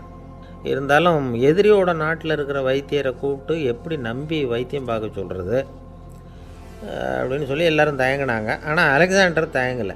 பரவாயில்ல, அழைச்சிட்டு வாங்கன்னு விட்டார். உடனே அவரை போய் அழைச்சிட்டு வந்துட்டாங்க. அவர் வந்தார். அலெக்சாண்டர் உடம்பை பரிசோதனை பண்ணி பார்த்தார். சரி, இதை குணப்படுத்தி விடலாம், பயப்பட வேண்டியதில்லை. ஆனால் இதுக்கு ஒரு மூலிகை ரசம் தயார் பண்ணி கொடுக்கணும். நான் போய் அதை தயார் பண்ணிவிட்டு 2 நாளில் திரும்பி வந்துடுறேன் அப்படின்னு சொல்லிவிட்டு போனார் அந்த வைத்தியர். அதே மாதிரி 2 நாளில் திரும்பி வந்தார் மூலிகை ரசத்தோட. இதுக்கு இடையில் அலெக்சாண்டரோட தளபதிகளில் ஒருத்தர் ரகசியமாக ஒரு எச்சரிக்கை கடிதம் கொடுத்து அனுப்பியிருக்கிறான். அதை வாங்கி என்ன விஷயம்னு பார்த்தார். இப்போ உங்ககிட்ட வந்திருக்கிற எதிரி நாட்டு வைத்தியரை நம்பாதீங்க, அவன் கொண்டுகிட்டு வந்திருக்கிற மூலிகை ரசத்தில் விஷம் கலந்துருக்குது அப்படின்னு அதில் எழுதியிருக்கு. அதை பார்த்தார் அலெக்சாண்டர். இருந்தாலும் கொஞ்சம் கூட அலட்டிக்கலை. வைத்தியர் கொடுத்த மருந்தை வாங்கி கடகடன்னு குடிச்சுட்டு அதுக்கப்புறம் அந்த கடிதத்தில் இருந்த விஷயத்தை அந்த வைத்தியர்கிட்ட சொன்னார்.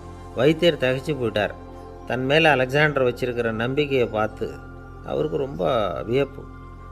வைத்தியர் உண்மையிலேயே நல்ல மருந்து தான் கொண்டுகிட்டு கொடுத்துருக்கிறார், அதில் விஷம்லாம் எதுவும் கலக்கலை. அதுக்கப்புறம் அலெக்சாண்டர் இந்த வைத்தியரை பார்த்து சொன்னாராம், நம்பிக்கைங்கிற அச்சாணியை ஆதாரமாக வச்சுக்கிட்டு தான் இந்த உலகம் சுற்றிக்கிட்டு இருக்குது. எனக்கு எதிரியாக இருந்தாலும் பாரசீக மன்னர் ரொம்ப பெரியவர். அப்பேற்பட்ட மன்னருடைய அரண்மனை வைத்தியர் தொழில் நேர்மை இல்லாதவராக இருக்க முடியாது, இருக்க மாட்டார். அப்படி இருந்தால் அவரை அரண்மனை வைத்தியராக வச்சிருக்கவே மாட்டாங்க அப்படின்னு நம்பினேன். என்னுடைய நம்பிக்கை வீண் போகலை அப்படின்னாராம். இதுதான் மானுட நம்பிக்கைங்கிறது. இந்த காலத்துலேயும் இது மாதிரி இந்த மானுட நம்பிக்கை ரொம்பவும் சாமர்த்தியமாக கையாளுகிற கெட்டிக்காரங்க சில பேர் இருக்கிறாங்க. இந்த காலத்து குரு, அவருக்கு ஒரு சிஷ்யன். குரு முன்னாடி அந்த சிஷ்யன் ரொம்ப பணிவாக நின்று, குருவே உங்கள் கையால் விஷத்தை கொடுத்தாலும் அதை வாங்கி மடமடன்னு குடிச்சிருவேன் அப்படின்னா. உன்னுடைய குரு பக்தியை மெச்சினேன் அப்படின்னார் குரு. அதுக்கு அந்த சிஷ்யன், அப்படி இல்லை குருவே, உங்ககிட்ட சிஷ்யனாக இருக்கிறத விட உங்கள் கையால் விஷத்தை வாங்கி குடிச்சு விடுறது ரொம்ப நல்லது, அதனால தான் அப்படி சொன்னேன் அப்படின்னா. ஒரு தீக்குச்சி தீப்பெட்டியை பார்த்து கேட்டுதான், நாம் 2 பேரும் தானே உரசிக்கிறோம், ஆனால் நான் மட்டும் தீ பிடிச்சி எரிஞ்சு போகிறேன், நீ அப்படியே இருக்கிறியே அப்படின்னு தான். அதுக்கு தீப்பெட்டி சொல்லியிருக்குது, உனக்கு தலையில் கணம் இருக்குது அதனால் அழிஞ்சு போகிற அப்படின்னு தான். எப்படி இருக்கு பாருங்கள் இந்த பதில். தலையில் கணம் உள்ளவங்க யாருமே சரியாக இருக்க முடியாது. எவ்வளவு பெரியவங்களாக இருந்தாலும் சரி, ரொம்ப கஷ்டம்தான் அது. கர்வம்ங்கிறது கூடவே கூடாது. இதை விளக்கிறதுக்கு மகான் ஒருத்தர் ஒரு சம்பவத்தை சொல்கிறார். அர்ஜுனன் தீர்த்த யாத்திரை பண்ணானா. அப்போது தென்னிந்தியாவுக்கு வந்திருக்கிறான். ராமேஸ்வரத்துக்கு போனப்போ அங்கே இலங்கைக்கு கல்லுலாம் அடுக்கி போடப்பட்டிருந்த பாலத்தை பார்த்தானா. ஒரு சின்ன குரங்கு அதுக்கு பக்கத்தில் விளையாடிக்கிட்டு இருந்திருக்கு. அதை பார்த்துட்டு அர்ஜுனன் சிரிச்சிருக்கான். ஏன் சிரிக்கிறேன்னு கேட்டிருக்கு அந்த குரங்கு. ராமன் மிகச்சிறந்த வில் வீரன். அப்படி இருக்கிறப்போ அவன் இலங்கைக்கு அம்புகளாலேயே ஒரு பாலம் கட்டியிருக்கலாம். அதை விட்டுட்டு போயும் உன்ன மாதிரி குரங்குகளை துணையாக வச்சுக்கிட்டு இப்படி ஒரு கருங்கல் பாலத்தை கட்டியிருக்கிறானே அப்படின்னானா. அம்புகளால் பாலம் கட்ட முடியுமா அப்படின்னு கேட்டு தான் குரங்கு. ஏன் முடியாது, என்னால் முடியுமேன்னு இருக்கான் அர்ஜுனன். அம்பால் பாலம் கட்டலாம், இருந்தாலும் என்ன மாதிரி குரங்குகள் ஏறி நடந்தால் அது தாங்குமா? அதனால தான் ராமர் கருங்கல் பாலமே கட்டினார் அப்படின்றது குரங்கு சொல்லிச்சான். அப்படியே சொல்கிற, நான் வேணும்னா இப்போ அம்புகளாலேயே ஒரு பாலத்தை கட்டுறேன், நீ அது மேலே ஏறி நடந்து பார். பாலம் விழுந்துட்டுதுன்னா நான் தீ மூட்டி அதில் குதித்து உயிர் தியாகம் பண்ணி விட்றேன் அப்படின்னு நான் ரொம்ப கோபமாக. உடனே அந்த சின்ன குரங்கு பெரிய உருவம் எடுத்துட்டு தான் கையில் கதையோடு அர்ஜுனன் முன்னாடி நிற்கிறான் அனுமன். பார்த்தா, என்னுடைய தலைவர் ராமரையா இழிவாக பேசுகிற, நீ இப்போ பாலம் கட்டு, நான் என்னுடைய பலத்தை காட்டுறேன் அப்படின்னா அனுமன். அர்ஜுனன் தன்னுடைய காண்டிபத்தை எடுக்கிறான், சரமாரியாக அம்புகளை விடுறான். அதெல்லாம் ஒன்றோட ஒன்று கோத்துக்கிட்டு அப்படியே பாலம் மாதிரி நிற்கிது. அர்ஜுனன் தலை நிமிர்ந்து நின்னான். அனுமன் உயர கிளம்பி அங்கேருந்து பாலத்தில் பொத்துன்னு இறங்கினான். பாலம் அப்படியே நொறுங்கி போச்சு தூள் தூளாக. என்ன அர்ஜுனா, இப்போ என்ன செய்ய போகிற அப்படின்னா ஏளனமா. அர்ஜுனன் தலையை தொங்க போட்டுக்கிட்டான். சொன்னபடி தீ மூட்டி அதில் குதிக்கிறதுக்காக 3 தடவை சுற்றி வந்தான். அப்போது கிருஷ்ணர் அங்கே வந்தார். என்ன அர்ஜுனா, என்ன நடக்குது, என்ன இது அப்படின்னு ஒன்றும் தெரியாத மாதிரி கேட்டார். அர்ஜுனன் வாயை திறக்கிறதுக்கு முன்னாடி அனுமன் வாயை திறந்தான், நடந்ததை சொன்னான்.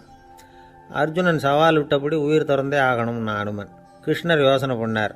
நல்லது, இந்த சவால் விட்டதுக்கும் நடந்ததுக்கும் யார் சாட்சி? பெரியவர் ஒருத்தரை சாட்சியாக வச்சுக்கிட்டல்லவா நீங்கள் இந்த போட்டியை நடத்தியிருக்கணும் அப்படின்னார். அதனால் என்ன, இப்போ மறுபடியும் அந்த போட்டியை நடத்திவிட்டா போச்சு, என்னால் அந்த அம்பு பாலத்தை நொறுக்க முடியாதா அப்படின்னு அனுமன். சரி, இப்போ மறுபடியும் அது நடக்கட்டும்னார் கிருஷ்ணர். அர்ஜுனன் அம்பு பாலம் அமைச்சான். அனுமன் ஏறி குதிச்சான். பாலம் அசைஞ்சு கொடுக்கவே இல்லை, அவ்வளோ உறுதியாக இருக்குது. இப்போ அனுமன் தலையை குனிஞ்சிக்கிட்டான். அர்ஜுனன் நன்றியோடு நிமிர்ந்து பார்த்தான். கிருஷ்ணருடைய தோள்கள்லேயும் முதுகள்லேயும் ரத்தம். என்ன சுவாமி, என்ன நடந்ததுன்னு நான் பதறி போய், உன் அம்பு பாலத்தை நான் தான் முட்டு கொடுத்து தாங்கிக்கிட்டு இருந்தேன். அனுமன் குதிச்சப்போ என் மேலே ஏற்பட்ட காயங்கள் இவை. பின்ன உன்னுடைய அம்பு பலத்தினாலேயா பாலம் நின்றுதுன்னு நினைக்கிற அப்படின்னாரான். முதல்ல அர்ஜுனன் அப்புறம் அனுமன் 2 பேருக்குமே கர்வ பங்கம் ஆகிட்டு தான். அதாவது அவங்கக்கிட்ட இருந்த கர்வம் போயிட்டுது. யாராக இருந்தாலும் கர்வம் கூடாதுங்கிறத இதிலேருந்து நாம் புரிஞ்சுக்கணும்.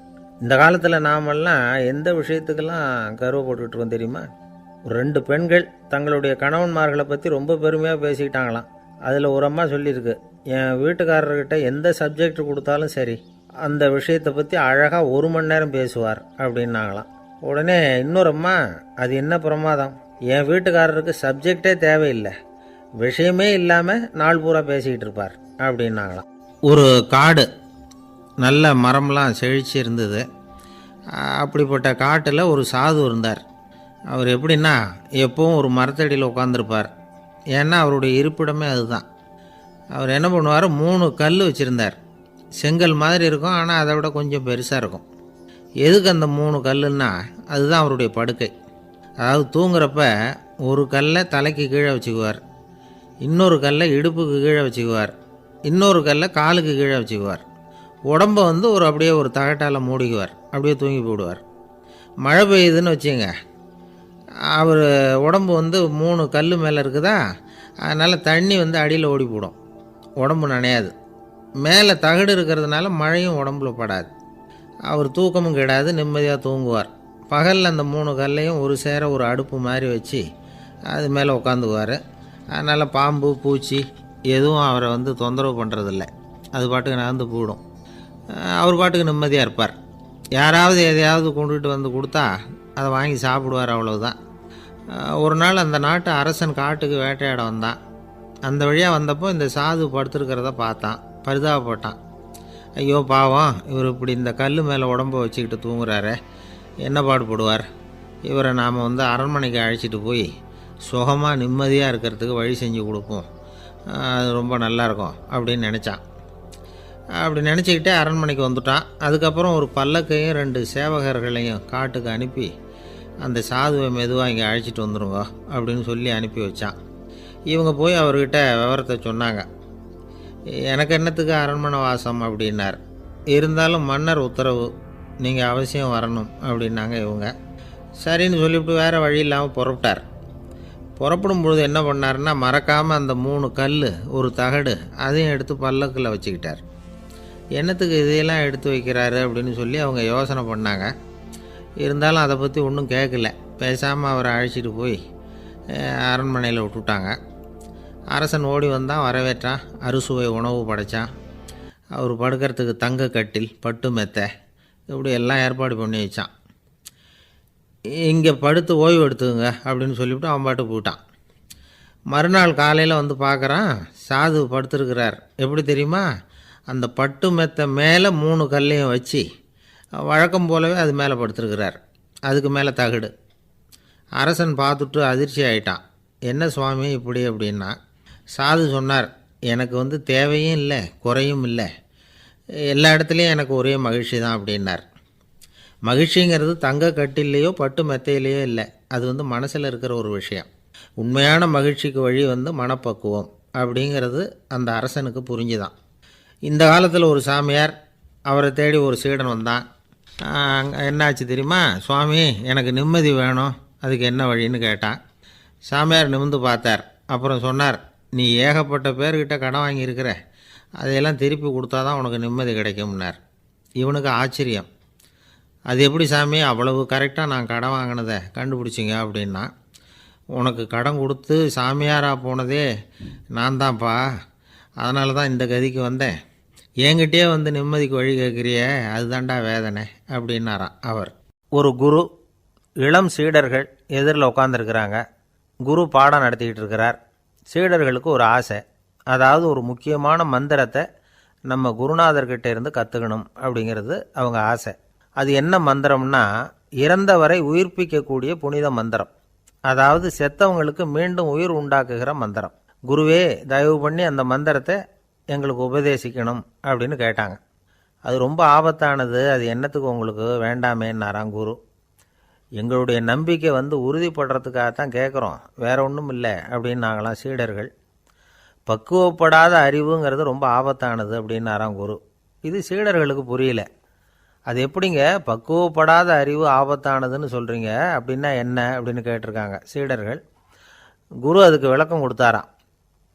அந்த மந்திரத்தை எப்போ பயன்படுத்தணுங்கிறது முக்கியம், அதை அறியக்கூடிய ஞானம் ஏற்படுகிற வரைக்கும் அதை தெரிஞ்சுக்காமல் இருக்கிறது தான் நல்லது, இல்லைன்னா ஆபத்துன்னாராம். ஆனால் அந்த சீடர்கள் அதை கேட்குற மாதிரி இல்லை, ரொம்ப பிடிவாதம் பண்ண ஆரம்பிச்சிட்டாங்க. சரி வாங்க சொல்கிறேன்னார் குரு. எல்லோரும் வந்தாங்க. அந்த புனித மந்திரத்தை அவங்களுக்கு ரகசியமாக உபதேசம் பண்ணார். உபதேசம் பண்ணிவிட்டு அவங்களுக்கு எச்சரிக்கையும் கொடுத்தார். இந்த மந்திரத்தை நல்லா ஆராய்ச்சி பார்த்ததுக்கு அப்புறம்தான் உச்சரிக்கணும், அவசரப்பட்டு எதுவும் செஞ்சிடக்கூடாது. அப்படின்னு ஒரு தடவைக்கு பல தடவை எச்சரிக்கை கொடுத்தார்.